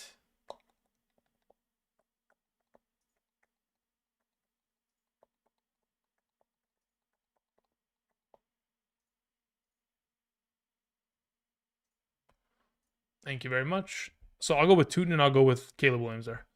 I was hoping the potential of Fields dropping down to me. Obviously, that didn't happen. But technically, I do have Caleb Williams ranked higher because I do expect him to be pretty solid. In a 6-point per passing touchdown league, where would you take those elite quarterbacks? It depends. How many quarterbacks can we start? If it's a 1 QB 6-point per passing touchdown league, Josh Allen goes in the back end of the first round, early second. That's where they would go. If it's a 2-quarterback league in which you can start 2 quarterbacks, they're the top 5 picks. All 5 of the main guys. Which again, if all 5 of the main guys isn't specific enough, I mean Allen, Lamar, Jalen, Jaden, and Joe. Can you do a draft in the 1.05? Yeah, well, we're going to conduct the draft in just a moment. So what I'll go ahead and do is really quickly. What does that say? Where did that go? Okay, that's good to go there. Good to go there. Just want to okay, cool. So this draft is going to conduct itself. It'll structure out. The team that drafted next to me, Amon-Ra, Genty, Evans, Kamara, Jameson, Waddle, Pearsall. Ridiculous wide receiver depth. Got the budget on Mixon. If Mixon pans out, fantastic. But again, Mixon doesn't go there until we get more information. If we get more information, Mixon's jumping back into the top 20. Ingram in the 9th round is incredible value. Higgins is solid for the late season push. So is Kyle Williams. So is Justin Fields. You know you did a great job in that situation there. Irving, Pacheco, Swift. I'm okay with that considering the advantage you gain here. The lack of a tight end scares me, but I'm assuming you're going Kincaid, which again, I expect him to be my, a top 11 tight end this season.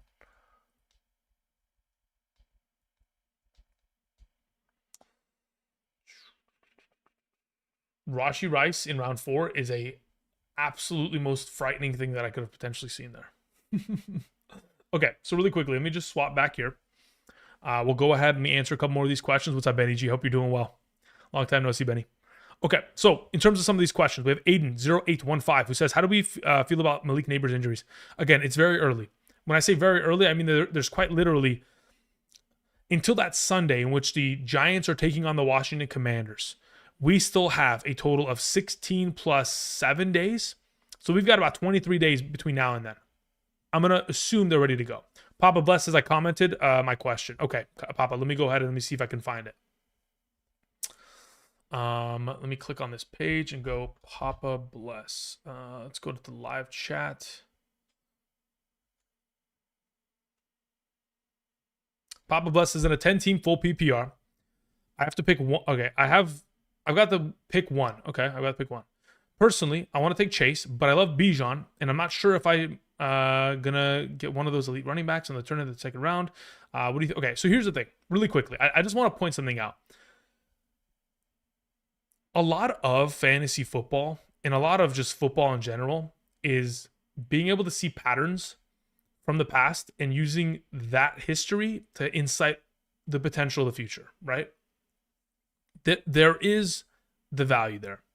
If we look at the number one overall wide receiver in a full PPR over the course of the last 6 seasons, 5 of those 6 wide receivers have scored 140 or more, 140 points or more, less than the year prior when they finished as wide receiver 1. That stat, that whatever you want to take that as, that trend, okay? The only other time that it's been less than 140 points was Justin Jefferson going from one year to the next. Or actually, no, Jefferson was the problem. I'm trying to remember what actual wide receiver was like solid. I think it may have been Devontae Adams going from one year to the next. Anyway, there's typically a lot of turnover at the top. If you are 100% like, hey, listen, in a full PPR, I know that you have Jamar Chase as your number one. I'm still taking Bijan. Take Bijan. That's not a problem. They're neck and neck. And I've seen the history of wide receivers that finish as number one in the following year kind of fall apart. We know that. Okay. Before we continue, again, that draft is about to conclude, and then we'll go ahead and conduct another one. But before we do, again, quick reminder. First and foremost, for those of you who have made it out here, we've been live streaming for the last hour in about 20 minutes. Again, thank you for joining us on this wonderful Friday. Again, this is the first live stream of the 2025 season, but the first of very many. Again, if you guys haven't yet already, you can do me a solid. Click the like button down below. It is greatly appreciated to continue to promote the channel and, of course, bring content in your direction. Once we get closer to the season, as you guys remember, Monday, Tuesday, Wednesday, Thursday live streams every single day, Saturday afternoon, Sunday morning. That's going to come back, and it's going to be a consistent factor every single day live streaming. So the month of August is a little bit tricky, but as we get closer to the start of the season, let's say the week of, let's open this calendar up. Once we get to the 25th of August, from that point on, I'll probably start streaming every day for the remainder of the season. Probably a couple days a week in which I'll take off, like Fridays. But as of right now, we're back. Hope you guys are doing well. Quickly, before we continue on with the next draft that will be conducted, quick reminder, again, if you guys haven't checked out Betr, there's a link down in the description. If you guys want to go ahead and potentially follow the plays that we're making via Betr, let me actually just show you the play that I'm making for tomorrow's preseason games. I know there was 2 preseason games today, but the one that I'm specifically going after is the following. Let me just go ahead. The ball's coming in your direction. There you go. The one that I'm specifically going ahead and putting together that I like in regards to Betr is Anthony Richardson, Daniel Jones, and Teddy Bridgewater all going higher on their passing yards or going more on their passing yards for tomorrow's preseason game. So that's the ones that I like. Now, again, this is primarily because the quarterback conversation is still up in the air, and Shane Steichen, the head coach of the Indianapolis Colts, has specifically been asked, like, hey, when do you want this quarterback controversy and when do you want to, name a number one for week 1? He said sooner rather than later. So I'm going to assume that this is not a dress rehearsal. This is more of a someone's winning the job come tomorrow against against their opponent. So we'll see how that kind of, I think they're taking on Green Bay tomorrow. So we'll see how that goes. I expect both of them to, surpass their passing yards. And then I recently, obviously, I'm sure we've all heard what happened to Teddy Bridgewater. He's no longer allowed to coach high school football. He got fired, whatever. Now he's trying to be the backup for the Tampa Bay Buccaneers. Baker Mayfield, specifically the other day, the head coach of the Tampa Bay Buccaneers came out and said that Baker Mayfield's not going to be participating. So it's going to be Kyle Trask and Bridgewater. I think Bridgewater is a talented enough player to certainly be in the conversation to be able to surpass 39.5 passing yards. So I took more on all 3 of those. Again, if you guys want other plays, we'll be doing that over the course of the season. But additionally, if you guys want my rankings, not only for this upcoming drafts, but of course, every Sunday for the remainder of the season, like we've done in seasons past, all you have to do is click the link down below when you sign up using code Andrew, making that first time deposit minimum of $1 and making a first time play. within the pick section. So just picking more or less on a singular player's or multiple players' entries. Once you can go ahead and do that, making that $1 minimum play on Betr, my list will be updated. I'll send you those rankings. As soon as I'm off the stream, I can go ahead and send those rankings once my email list is updated. And then those, of course, rankings come in every single week as it does. But hopefully, if you guys want that, it's available. Otherwise, Patreon is also available for those of you who are more interested in that path, which again, whatever floats your boat. I do appreciate all the support, regardless of which direction it comes from. Or if you just want to continue to just watch the videos, watch the live streams, all that kind of jazz, that works too. Thank you. All right, let's see here. Colton Lane sends in a question via the super chat. Colton, I appreciate it. Thank you. Did the draft conduct itself? It did, and I took Herbert as the final pick. That's not a problem. I'll take the double quarterback stack at the end there just to kind of play around with it. We're going to do another draft here in just a moment. So before we do so, and before I set up those settings, let's answer Colton's question. It says, I have the pick 7 in a 12-man ESPN league. I'm scared of McCaffrey and Puka. Who do you think I should draft? I like Neighbors and Nico right now. I mean, if I was in your position and at the 1.07, theoretically looking at my rankings, you said you have a 7th pick in an ESPN league. Considering it's ESPN, I'm going to assume you play in a full PPR. So if at the 1.07, if you don't like McCaffrey and you don't like Puka, and Chase, Bijan, Gibbs, Barkley, that's 4, Jefferson and Lamb, that's 6, are all gone, I'm going Amon-Ra St. Brown. I'll take Amon-Ra. If not, I'll take McCaffrey, of course. Or if you're afraid of McCaffrey and Puka, you go Amon-Ra, you go Neighbors. That's the way that you go about it. Thank you. Let's see, what else we have here. Are we punting on tight end and quarterback this year? You can, but I guess it depends on the kind of league that you play in and how the draft kind of conducts itself. Let's see here. Where do you think Amari Cooper is going? He is going to a team probably like the Steelers, if I had to guess, because they need wide receiver help there. Link Dog is talking to somebody else. Let's see here. Have you done a Superflex mock draft yet? No, I mean, I think we can do that. Again, the only question is how many people are interested in a Superflex format. I don't think it's as popular. I would love to do one myself just to get a gist as to how it would function. If I can get 12 of you to be interested in mocking one, then I'd be more than happy to go ahead and set that up right now via Sleeper and get that conducted. Again, really quickly before we move on, just a quick reminder. Again, via Betr, the map here that I've shown on the different videos that we've posted over the course of the season thus far, the map kind of determines your eligibility. So depending on where you're located, again, it is in the US. If you are eligible in those states, great, fantastic. You can go ahead and sign up, play up to 10 and get up to 30 via Betr. If you are not, then again, the Patreon is probably the next best available approach in that regard. Thank you very much. Appreciate it. Okay, do you like tight end in round 3? I do, under the assumption that their names are McBride Bowers, and only ever am I taking Kittle if I'm on the turn. That's it. I'm down for Superflex. Cool. I'll set it up. All right. So in terms of a mock draft Superflex, let me go ahead. I'm gonna swap the screen really quickly just so that we can get that settled with. In terms of settings, just so you guys are checking, we're gonna go 14 teams. We're gonna go half PPR. We're gonna go 30-second. I need the 60 seconds. We're gonna go 60-second timer. Okay. So this is the way that we're functioning this. Okay, just so we're all aware. All right. We're gonna go. We're going to update that. We're good to go. We're going to go roster settings. We will go with I need to add a super flex. Okay. So we have 3 wide receivers, 2 running backs, 1 quarterback, 1 tight end, 1 flex, 1 super flex, a bunch of bench spots. Done. Update that. Then additionally, it's a 4-point per passing touchdown league. Should be easy to go. I don't think I need to explain anything else. I think we're all kind of on the same page there. As for where I'm going, I don't know where to pick here. I think you know what I need to do? Okay, really quickly. If we were playing in a 6-point per passing touchdown league, I would turn on the third round reversal. I don't even think I need to turn on you know what? Do I want the third round reversal on in a Superflex format?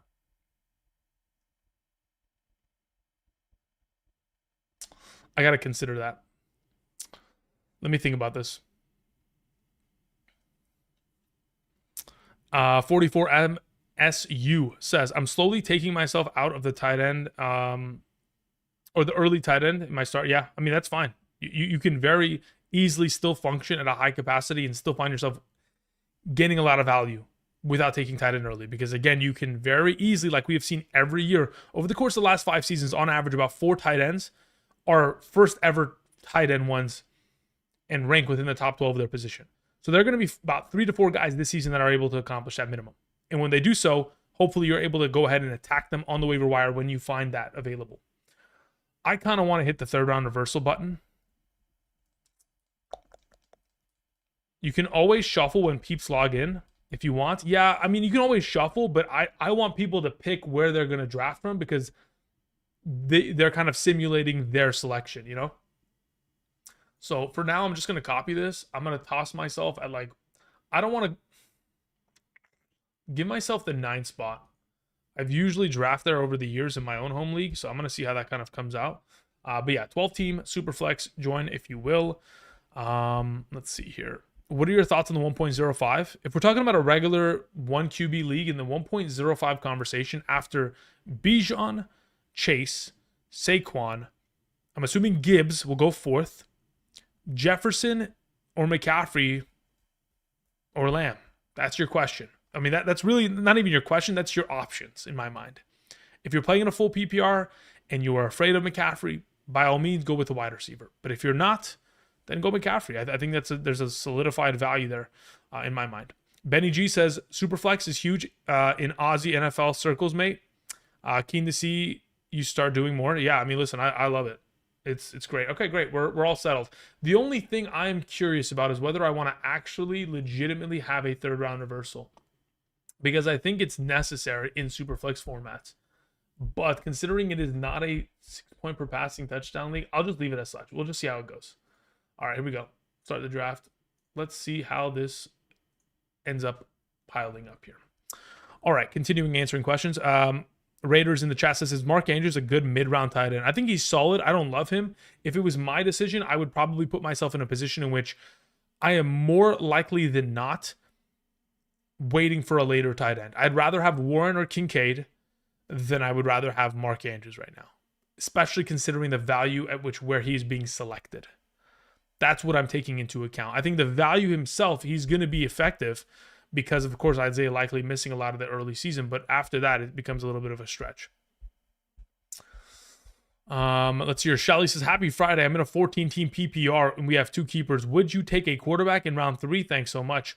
In a 14-team league, I don't mind taking a quarterback in round 3 at all. I think it's actually appropriate considering, again, the 14-team format and not trying to be left behind within that conversation. If you take the quarterback in the 3rd, I think punting on tight end is probably your best plan of action going forward in that circumstance. Okay, so where we're at here. In a 4-point per passing touchdown format in which the top 5 quarterbacks are gone in a way off the board, the way that I see this going in my position, I can wait on quarterback most likely. Do I want to take a wide receiver or do I want to take a running back? Okay, hear me out. Just hear me out. I kind of want to go wide receiver. Let's try this. Andrew, besides Genty, which rookie running back is going to break out? Hampton, Henderson, Harvey. They all start with H, but they're all really good. Hampton, Henderson, Harvey. Those are the 3 that I think are outside of Genty, solidify top 24 upside. Now, outside of those players, we have the potential of Bashaw Tootin taking over the Jacksonville backfield. We have Jaden Blue with the Cowboys backfield. We have Judkins with the Cleveland Browns. There's still a lot of value to be had in many of different spots. So outside of, again, Hampton, Henderson, Harvey is the next name in that bunch that needs to be kind of looked out for. At the 1.05, McCaffrey looks very interesting. I do like the thought of CD than Chase. Yeah. That works. All right, let's see here. Cue Triple H's theme. Time to play the game. Time to play the game. Let's see here. What do we have? We got that taken care of. Nick B in the chat. Nick, thank you very much. Says in a 12-team half PPR league, with no draft pick penalties here, how would you rank my keeper group of Bijan Robinson, Jonathan Taylor, and Ladd McConkey? If you're playing in a keeper league in which there's no penalty and you can keep them year over year, Bijan is obviously the keeper, and then it's a question between Ladd and Jonathan Taylor, to which in a half PPR keeper format, I actually think I keep Ladd for the future. Like, and that is very much so a future selection. It's not thinking of the present, it's thinking of the future, like heavily. Because I think Taylor is, I mean, again, he's getting up there in age already. Let's see here. What do we have? I mean, if I don't take quarterback here, I'm pretty much subjecting myself to getting bullied for the remainder of this draft. So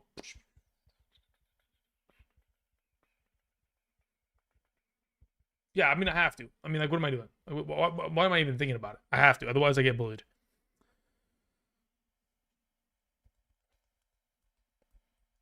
Okay, we're good to go there. But yeah, I mean, Bijan and Ladd, I mean, I think that's the way I'd go. I want the youth. I want the second-year players. I want the potential of the future. That's kind of the direction I'd go in. Okay, we're good to go there. Let's see how this draft goes. Okay, we had a question. Let me just move this.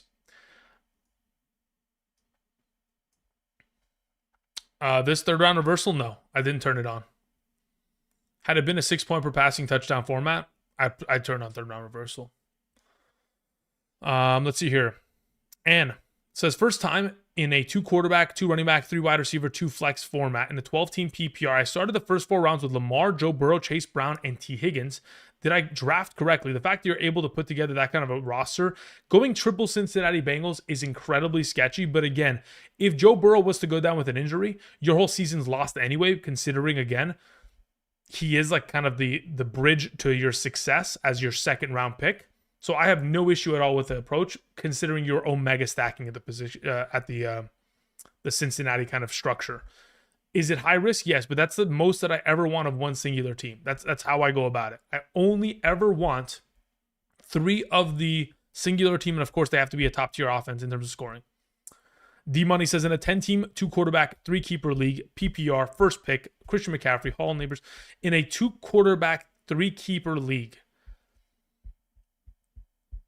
I mean, if I'm in your position, I'm probably just taking the Christian I'm probably taking McCaffrey or Neighbors. That's the way that I go about it. If you're keeping a quarterback, you can go about it. If you don't have any quarterbacks kept, then you may have to just go with Murray in that point, just because you need the depth. David Garcia says, hey, Andrew, I'm drafting in the 1.01 and I need some opinions as to who to draft in round 4 and 5. For running back, would you rather have Hubbard, Connor, or Henderson? Between the 3 of them, I'd rather have Connor. Regardless of scoring format. For wide receiver, who are you higher on, Marvin Harrison, Sutton, or Worthy? As of right now, I believe let me just check it out. What is the format again? You said, doesn't specifically say format, but let's say, for example, you were playing in a full PPR. As of this current moment, I have Sutton 18, Worthy 19, and who's your last player you mentioned? Marvin Harrison. I have Marvin Harrison 22. So 18, 19, 22. Again, they're all pretty much I'm gonna go with Sutton until I get more clarity as to what the heck the Rashee Rice suspension is. If it's gonna be 6 games, I mean, Worthy probably is the pick at that point. Look at that. Okay, you see? Okay, really quickly. I just want everybody to look up here. Okay, you see right there? Jackson, Genty, and Bucky Irving. That is why you implore a third round reversal. That is why. I just wanted to make sure that this took place so everybody witnessed it, so that when you play in your leagues, you implore a third round reversal, because this should be illegal. You shouldn't be allowed to have 2 top 7 running backs, 2 top 8 running backs, and the top 2 quarterback. You shouldn't. It should be illegal. Yet, it is taking place because the third round reversal was not there. Had the third round reversal been there, we can avoid this disaster. Why does ADP fade Diggs so hard? I think it's just because he's coming off of the ACL. I think that's primarily the thought process, Jake. Just like any other receiver that's coming off ACL or has in the past, those kind of drastic or very much so impactful injuries, that is probably the impetus as to what the ADP is kind of structuring Diggs' value at. Benny's. Oh, okay. Sorry. Joe Libro sent in a super chat. Joe, thank you very much. Greatly appreciate that. Who do you pick? Okay. Who would you pick at the sixth pick overall? I got Gibbs so far falling to me. And who would you pick in the next round? And would you pick a quarterback in the third or take Goff in the fifth or sixth? I'm not taking Goff in the fifth or sixth. I don't think that's something that I personally would feel comfortable doing. Really quickly, speaking of comfortability at quarterback, seeing who's available, I'm going to go ahead and I'm going to punt on the position. I'm going to take value elsewhere. What do I mean by elsewhere? At this specific juncture, considering I start a wide receiver, I'm going to go with running back here. Of the available running backs, my favorite is, of course, Chase Brown, and that's where I'm going. Continuing on to your question. At the 1.06 in a regular league, Joe, I think it's very simple, to which I'm going to strategize with Chase, Bijan, Barkley, Jefferson, going with the first 4 picks. I wouldn't guarantee Gibbs falling to you unless it's a full PPR, to which Lamb may be selected before Gibbs and Gibbs can fall to you. If Gibbs doesn't fall to you, Lamb and McCaffrey are your top 2 picks. That's the way that I'd go about it. Regardless of which way you go, McCaffrey or Lamb, your following round should most likely revolve around selecting the opposite. So go RB wide receiver RB, kind of just going vice versa. As to taking a quarterback in the third, I'm perfectly fine with it, under the assumption that we're talking about a 12-team league. 10-team, I can get away with it, but I think it's better in the late third in that circumstance. And then additionally, if you're going to take a quarterback in third, please make sure that it's Lamar or Josh Allen. If it is going to be Jaden, Jalen, or Joe, make sure that that is in the 4th round.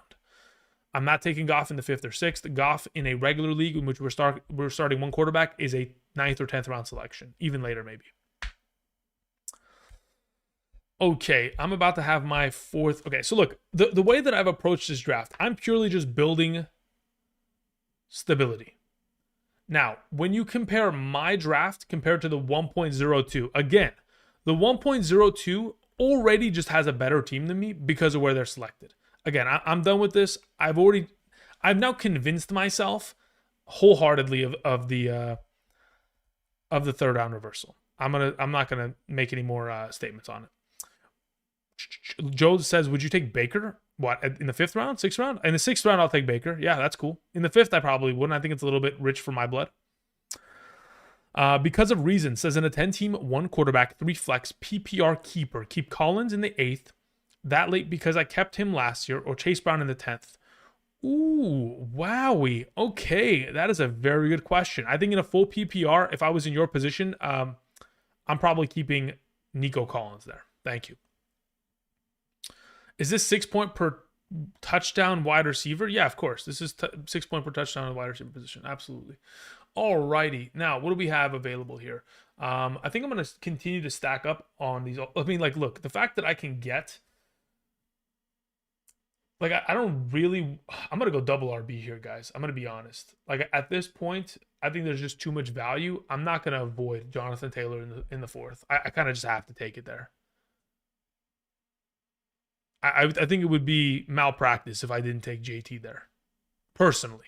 I could have went Tyreek Hill. I could have gone Higgins if it was a full PPR. Considering the half PPR format, which again is usually what I like to play in, I think it would be malpractice if I didn't take Jonathan Taylor there. Which again, hopefully that Taylor pick is going to even out this draft as we get closer to what, the first 5 selections are having available to them.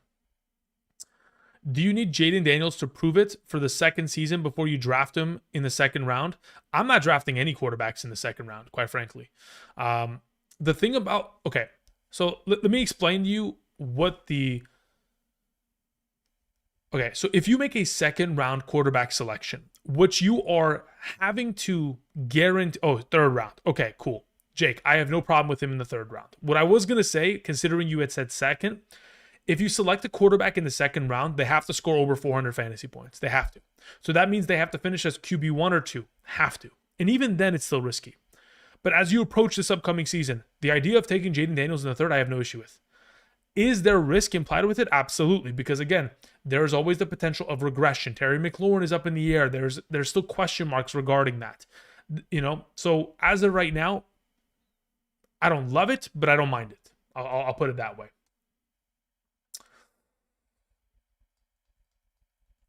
Okay, where are we at here? Trying to. Okay, so Jaron in the okay, Jaron, I'm gonna get to your question really quickly. It says trying to decide between Jordan Addison or Jacoby Myers, Mike Evans or JSN, Caleb Johnson or Judkins. Can you tell me which of each you would select? Yeah, absolutely. As of right now, Myers ahead of Addison because Addison is suspended for the first 3 games of the season. And of course, he's competing with more target competition. So once he returns from his suspension in week 4, he has Hawkinson and he has Jefferson to compete with, while Myers only, quite frankly, has Bowers. Mike Evans or JSN. If you're playing in a full PPR, it is JSN. If you're playing in a half PPR or standard, you play with Mike Evans there because of the touchdown upside that is going to consistently be available for him. As for Judkins or Caleb Johnson, I'm going with Caleb Johnson. I think he's associated with an offense that, of course, wants to run the ball more. And, of course, he has been active and available for the offense as he has not been dealing with legal issues as Judkins has. So Judkins could very easily outperform Caleb Johnson. But as of right now, he needs to sign his rookie deal. He needs to get in on the practice field. And then at that point, I'd maybe feel more comfortable there. But, again, he's associated with an offense that I don't anticipate to run the ball much this season. So I'd go with, again, Myers. It doesn't say scoring format, but, yeah, I'd go Myers. Depending on format, Mike Evans or JSN that flip the coin on that. And then, of course, Caleb Johnson as of right now.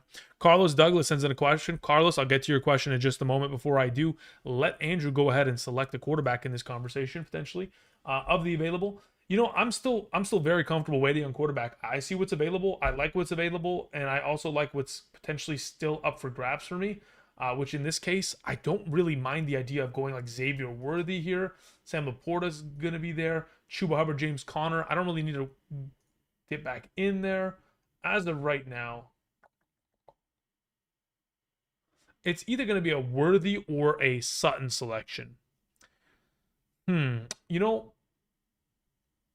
just going to take the consistency here. I think Sutton is just a monster. So let's go in that direction. If it comes back to me and Worthy's still there, I might just dip back into that conversation because at this point, I've kind of punted on my second QB a little bit. Hyped for hidden gems this year. Thank you, Gage. I appreciate that. Thank you, my man. All right. So really quickly, Carlos Douglas, full PPR, 14-team, 2 wide receiver, 2 flex format with 1 quarterback, 2 running backs. Okay, let's see what your question is. I'm keeping Bucky Irving as my 17th round keeper. I've got the second pick, and the guy in the first pick is planning on taking Christian McCaffrey.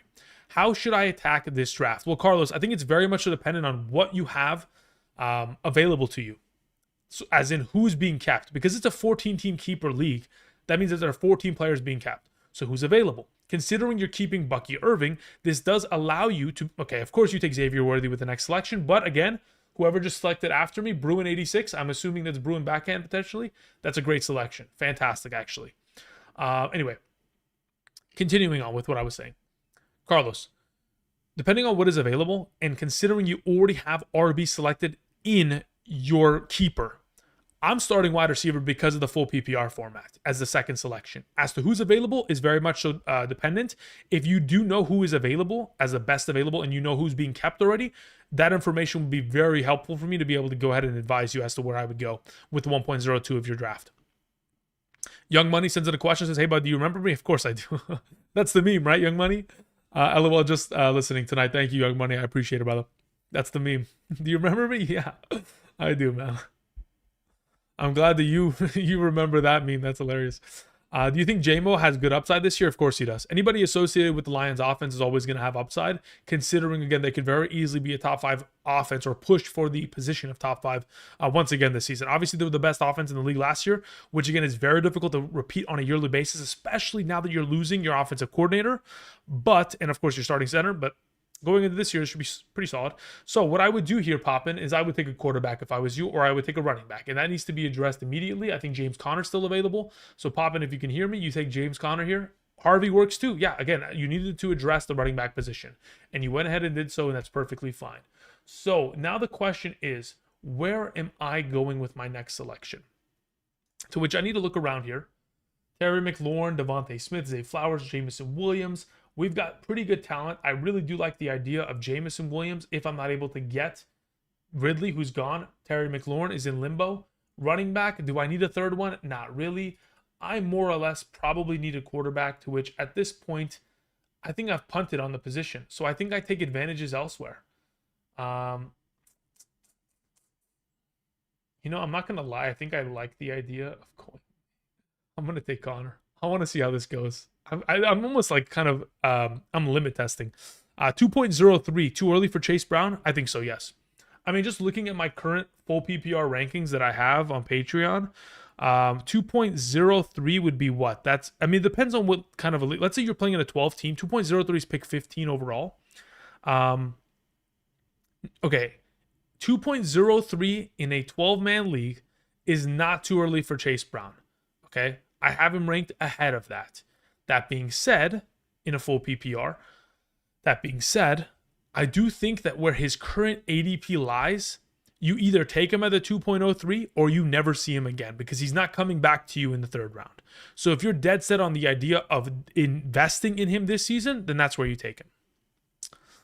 Robert Jameson says, if you were on your email list last season, are we still there this season? No. So, Robert, the way that email list worked last season, that was last season's promotion. And that sustained from obviously, the preseason up until week 18 of the 2024 year.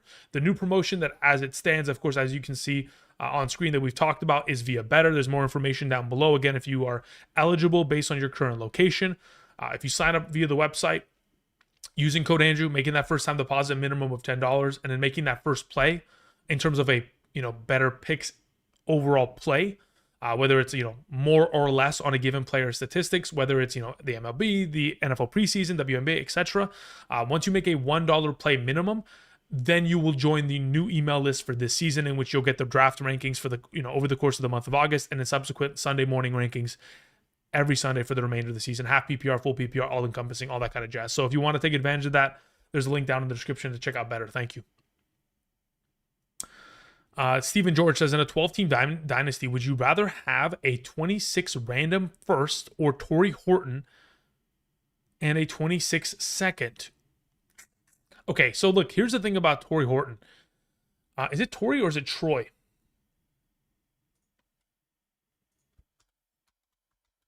It is Tori, just making sure. I don't know why my brain kind of like lagged there, and I was like, I don't know why the name sounds wrong.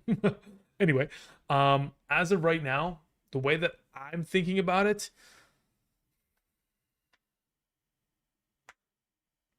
I would rather have the random 26 first. That's what I would rather have. But I guess it depends on whether you're in a rebuild or whether you can take action to, earlier. I'd rather have the first. Alrighty, so as the draft has conducted itself, I have been able to kind of wait on quarterback here and address a lot of alternative positions.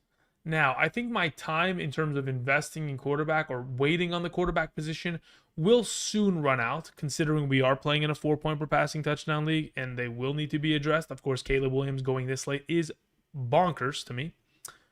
But again, I think there's good value to be had. I think Sam Laporta still being available in this round is something that I'm very much so interested in investing in because, again, there is a positional advantage to be theoretically had there. There's also advantage still to be had at wide receiver, theoretically. But, I mean, at this point, I've almost like structured it in a way. Jordan Love's still here. JJ McCarthy's still here. I'm still very comfortable with either of those two if it comes back. I think I either go wide receiver or I go tight end. I think I punt on wide receiver. I take my tight end here, which actually would be David Njoku, so I'm not doing that. Give me Trevor Lawrence. I'm not even going to mess with it. Let's go. All right. Sorry, I had to talk myself into it. You see, even myself, I have to talk into it, or at least I have to, explain my logic before I jump in.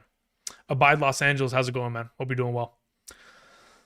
Okay, let's see here. Why are you so much higher on Tyreek than others are? Why am I higher on Tyreek? Well, I mean, like, where do I have Tyreek? I have him at like wide receiver 11, 12, 13, depending on format.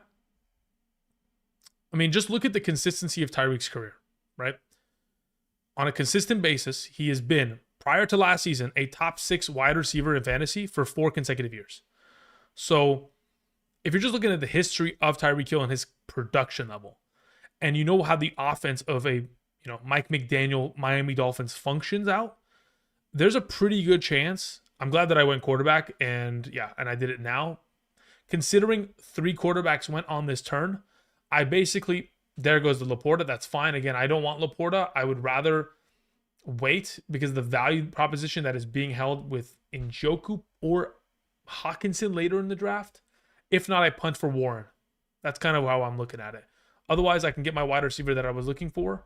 Considering the team next to me is already drafted 3, kind of gives me a little bit of cushion here to where when I have an opportunity here to select one. As to my current rankings, let me see where I have wide receivers. So I have Zay Flowers available. He's probably gone, right? Yeah, Zay Flowers is gone. We need to know if Ricky Pearsall is still there. If he is, then that's probably the direction I go in. I'm going to overdraft him, sure, but I don't care. I'm taking Pearsall. That's fine by me. Let's go. All right, getting back to some of these questions. Sorry about that, guys. Just needed a pick. All right, Grayson says the latest Excel spreadsheet includes updated draft rankings for 8-15. Under the PPR tab columns, titles half PPR. Is that correct? Okay, Grayson, great question. I did notice that. Someone did bring that to my attention earlier today. So even though the PPR section is titled with half PPR, that is a clerical error. It is still the correct rankings. So on your end, if you just change it to because it's in the full PPR tab, and if you look at the half and the full PPR sections of the draft rankings, you can tell that they're completely different rankings because it's completely structured out differently. One of them has Bijan Robinson at the 1.01 and the other one has Jamar Chase at the 1.01. So they're different. It's just a clerical error of me accidentally pasting over the half PPR, the text of that, instead of the full PPR. So it's correct. But yes, I'm sure other people were confused about that. I'll try to send a correction out tomorrow, or maybe even later tonight, just so that no one gets confused about that. Fried Cheese Curd sends in a question. Says in a 10-team full PPR third pick, assuming that Bijan and Chase are gone, who's the next best option? In a full PPR, again, in my opinion, okay, in my most humble of opinions, in a full PPR, I'm not even joking, I'm going McCaffrey. I'm not joking. And then I would go Gibbs next. And then I would go Jefferson after that. That's my top 5 in a full PPR. Chase, Bijan, McCaffrey, Gibbs, probably Jefferson or Barkley. Doesn't matter. But I would, again, with the way that I function, I'd be very risk heavy. And I'd go with the idea of just stacking in on McCaffrey. If you do not like the McCaffrey selection, go with Gibbs. If you do not like the Gibbs selection, go with Jefferson. Alshon Jeffrey is where I ended up in my mind. JPage51 says, on a $200 budget for keeper, should I keep Puka with $24, Barkley with $54, or London with 31, or Connor with 20? When do you have until you have to make this decision, Page?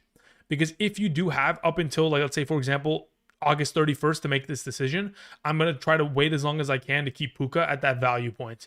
If you cannot and you have to make that decision sooner rather than later, then at that point, I'm most likely going to be utilizing... I'd probably utilize I'm trying to keep Puka. That's what I'm saying. If that is not an available option, I'm going to spend the money on Barkley because otherwise... I'm not going to have... you're going to probably have to spend more for him this upcoming season if you're not able to keep him at that value. Twisted Folk, what's up? How's it going, man? Says, hey, Andrew, good to see you again this season. I've been doing a 10-team half PPR drafts on Yahoo and stock up on wide receivers and running back in the first 6 rounds. I keep getting Knicks, Caleb, Drake in the 7th. Love it. Yeah, that's great. Again, the beautiful part about all 3 of those quarterbacks, young, have great pieces that surround them, and all have rushing upside. So they should be great. Grayson, thank you. Victor says, hey, Andrew, I use your code on Betr app, and I have not gotten the email for the draft guide. What do I do? So couple corrections really quickly. The draft guide is not available with the code usage. When you use the code, what you get is you get my draft rankings. So if that's what you're referring to, then yes, that should be available. But if you sign up with the code on Betr, what you have to do is you have to additionally make the first time deposit on the site, minimum of $10.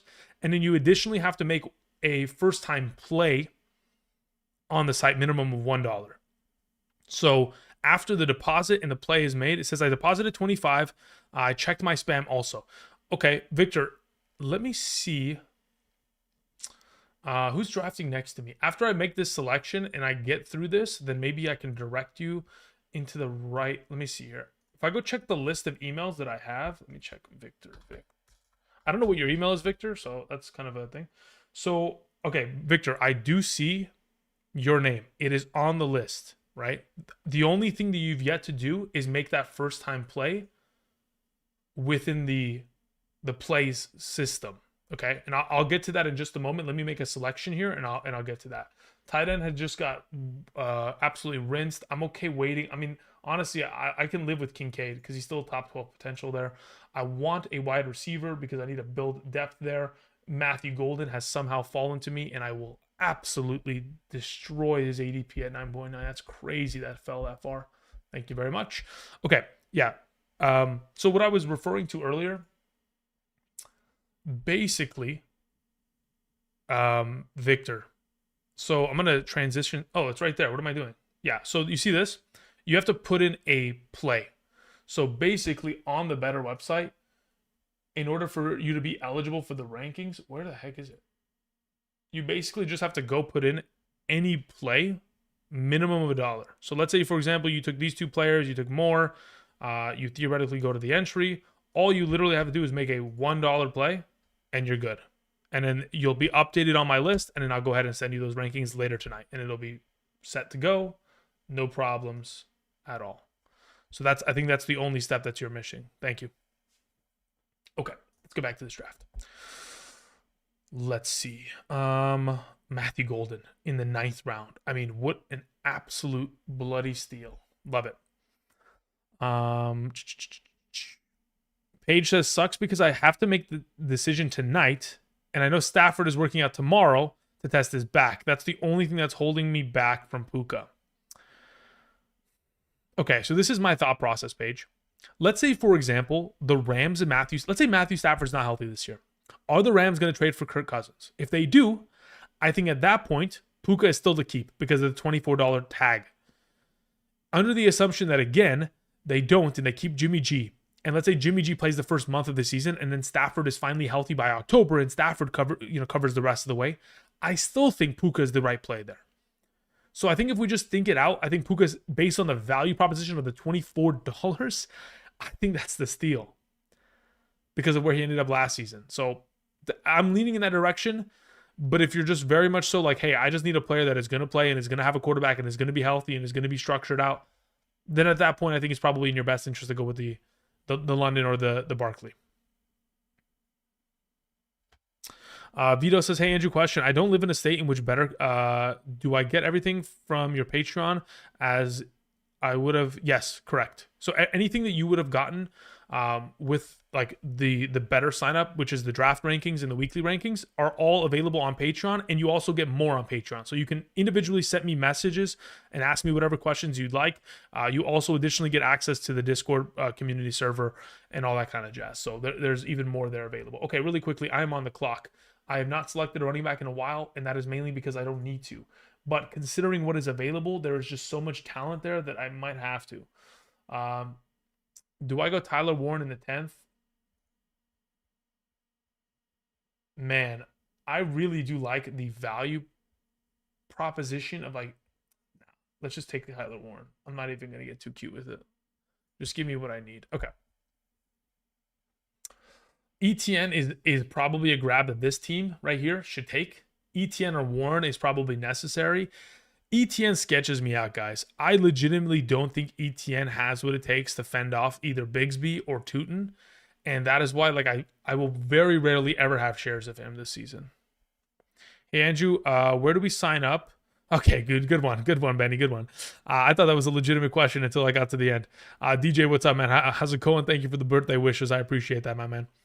Mr. Meeks says, drafted at the 1.10 and got Amon-Ra, Gentry, Chase, Brown, and Burrow in my first 4. Amon-Ra, Gentry, Chase, Brown. Oh my God, brother. Meeks. Okay, so what I want to know is how did Chase fall to you in the 3rd that far?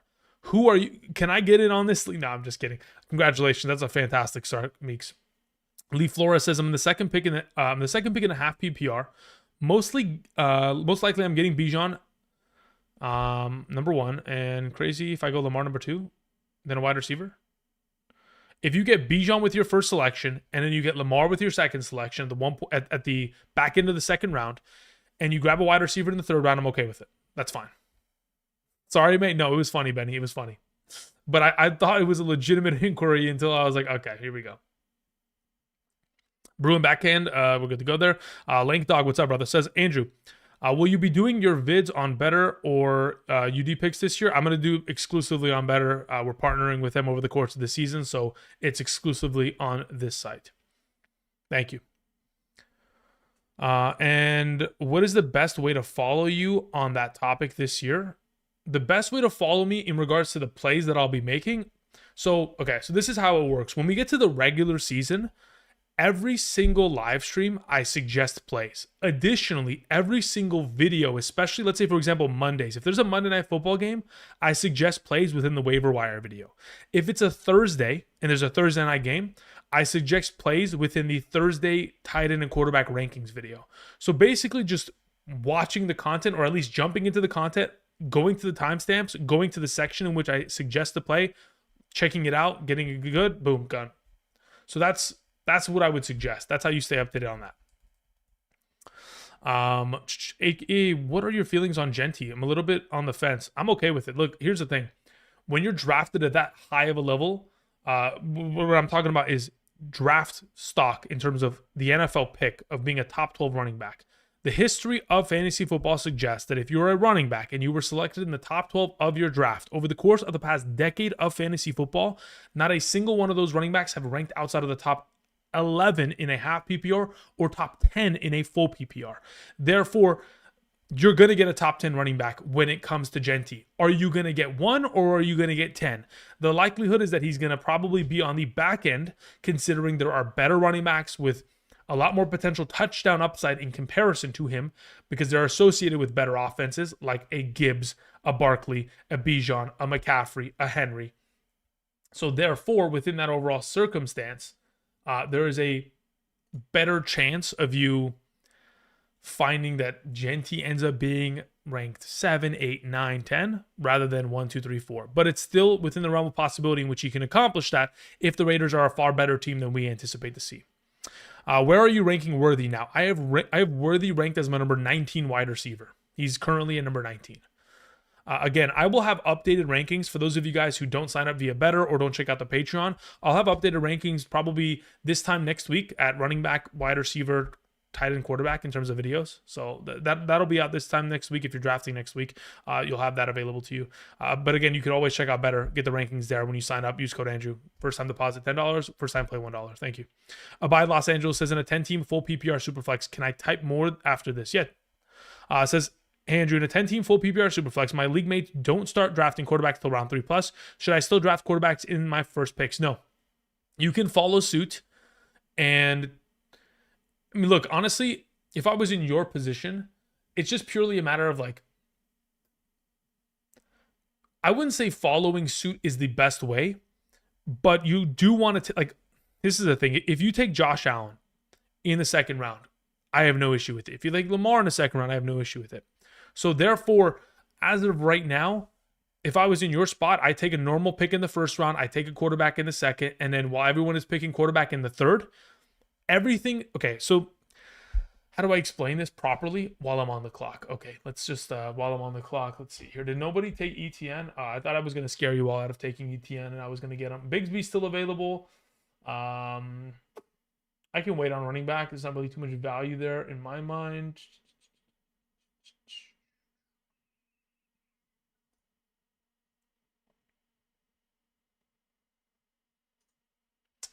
I'm going to take my third quarterback in the 11th. I'll take Aaron Rodgers. I just want to ensure I have a third one in a 12-team league. Probably smarter rather than waiting. And I don't really want Stafford. Again, he's up in the air as of right now. Okay, so this is what I was going to say. Abide. So let's say, for example, in the second round of your draft, you take a quarterback and everybody else prioritizes running back, wide receiver. But then as soon as the third round begins, there becomes a giant run of quarterbacks in which 4, 5, 6 of them are taken. All of the running backs that would have been available to you are going to just get shoved down the board because everyone is prioritizing quarterbacks. So they're pretty much like still giving you very comparable value because they're prioritizing quarterback in that kind of span. So if I was in your position, I don't mind at all taking quarterback 1 round early just to be able to get the advantage there of having the number 1 overall quarterback, which again, we know from history is a 400 plus point player. And then additionally, still being able to get very solidified value come back down to you because everyone starts to positional run at QB in that 3rd round. So yeah, I would take it around early and just kind of let it ride that way. Juan says, hey, Andrew, do you plan on coming out with an overall PPR ranking list? Yes, I do plan on coming out with that video in next week. Yes, for sure. Absolutely. Like I did last season. Where do you have Rice now? Rice, as of right now, he sits at wide receiver 41. Yeah, 41. Still a little bit sketchy on him, but again, I'm willing to take him in some circumstances. I'm not willing to take him way early, but I'm still like I'm not out on him. Like I can still justify taking him in certain positions. Prescott or Fields? I'd rather have Fields, but if you're playing in a 6-point per passing touchdown league, I'll take Prescott there. Let's see here. What kind of a league is this? If you're taking quarterback in the 1st round, this is a 2-quarterback starting league, so it's super flex.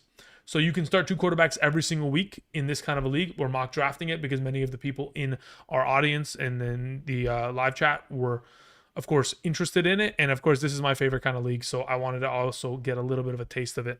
Obviously, I went with a approach in which I kind of punted on quarterback after Baker, which I'm perfectly fine doing, considering I'm able to get Lawrence in that circumstance and pretty structured depth elsewhere. I'm looking for a wide receiver most likely in this position.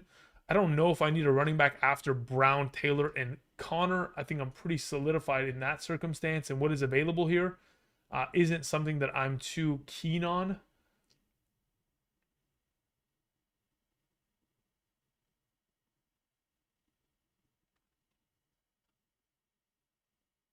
Am I on the clock yet? I am. Great. I'm probably going Michael Pittman. I don't love it, but I think I just have to.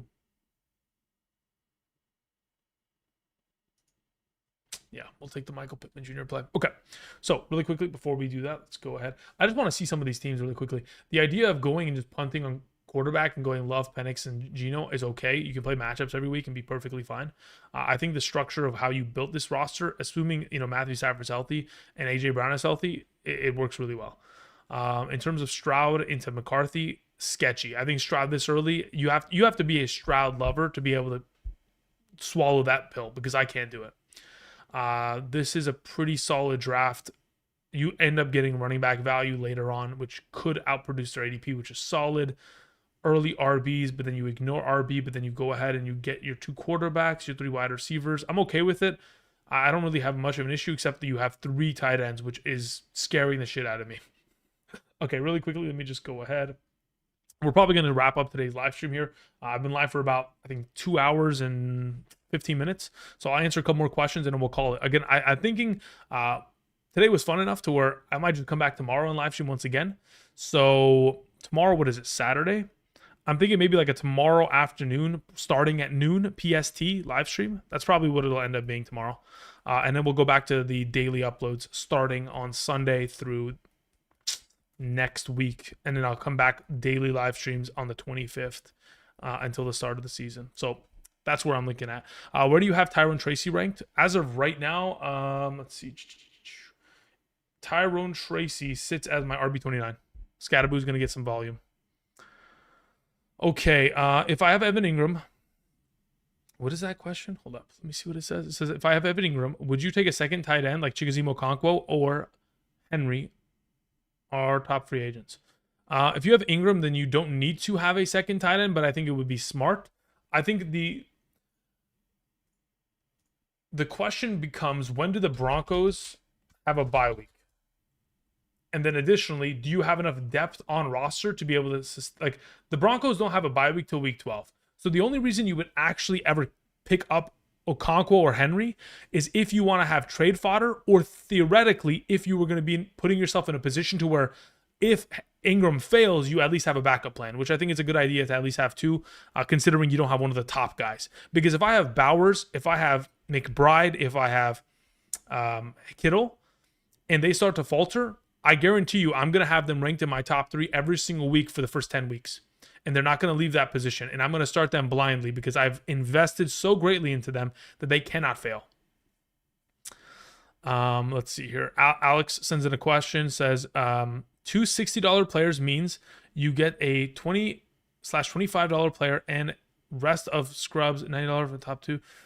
Give you players who go around the turn, but then the idea of going with two 60-round players is nothing I'm ever interested in. That's why earlier somebody had asked Alex if they should go with two $60 quarterbacks in a super flex format. I was like, hey, listen, get one $60 quarterback, get somebody that's worth more like $25 to $30, and then be able to kind of build more of a balanced roster elsewhere. Matthew Zhang sends in a question, says, what do you think about having an elite quarterback and tight end by round 5 for a full PPR? I'm okay with it under the assumption that, again, you do not start more than 2 wide receivers in this league. If it's a 1 quarterback, 1 tight end, 2 running back, 2 wide receiver, 1 flex league, you can get away with it. If there are 3 wide receivers or 2 flex spots, it becomes a little bit more of a sketchy game, because if you miss on your pick, you're pretty much washed and cooked. Donald says, I don't have any games to ref tomorrow, so I'll be here at noon. Okay, thank you, Donald. I appreciate it. Glad to see, of course, you come back around, and hopefully you'll be ready to go tomorrow. Hopefully ready to draft some teams. But I think that's where we're going to call it, guys. The draft that we were conducting earlier in regards to the Superflex is pretty much run its course. A lot of pretty solid teams. The idea of that team not drafting, drafting Purdy and thing, I don't mind that at all. I think I kind of structured out pretty well. Fraz says, if your pick 12 in a 12-team half PPR, would you stack up on running back, wide receiver until late rounds and grab a tight end or quarterback? Let me just reference a draft that we just did recently, and then we're going to close out today's stream. So just about an hour ago, we conducted a draft where I sat at the 12th spot, and the way that I drafted was accordingly, right? So I went with Achane, then I followed with Brian Thomas, and then I had an opportunity to take Kittle because I knew that if Kittle was to go, he would not return to me. Now, I could have very easily matched up DK Metcalf with Alvin Kamara and been happy with it, and then once again reinvested in the tight end conversation come round 7. And I could have taken like a where's Warren go? Warren went in this round, 11. Again, if you want to punt on tight end, go for it. I am more inclined to punt on tight end if I'm going to, and take someone back here like Warren, Andrews, Loveland, Ingram, Kraft, rather than take these middle round guys, even though I do love my Njokus and my Laportas. But yeah, it just depends on how you want to structure it accordingly. As of right now, if the value is there and you like the idea of stacking those running backs and wide receivers, I don't see it being an issue on punting for later position, like Kyler and Ingram, who again are going to be top 10 potentially within their position. All right, guys. That's going to cover for me today. Thank you, everybody, for watching again. I appreciate y'all. I will be back tomorrow. So what I'll go ahead and do now is I'm going to go ahead and cue the wonderful double helix.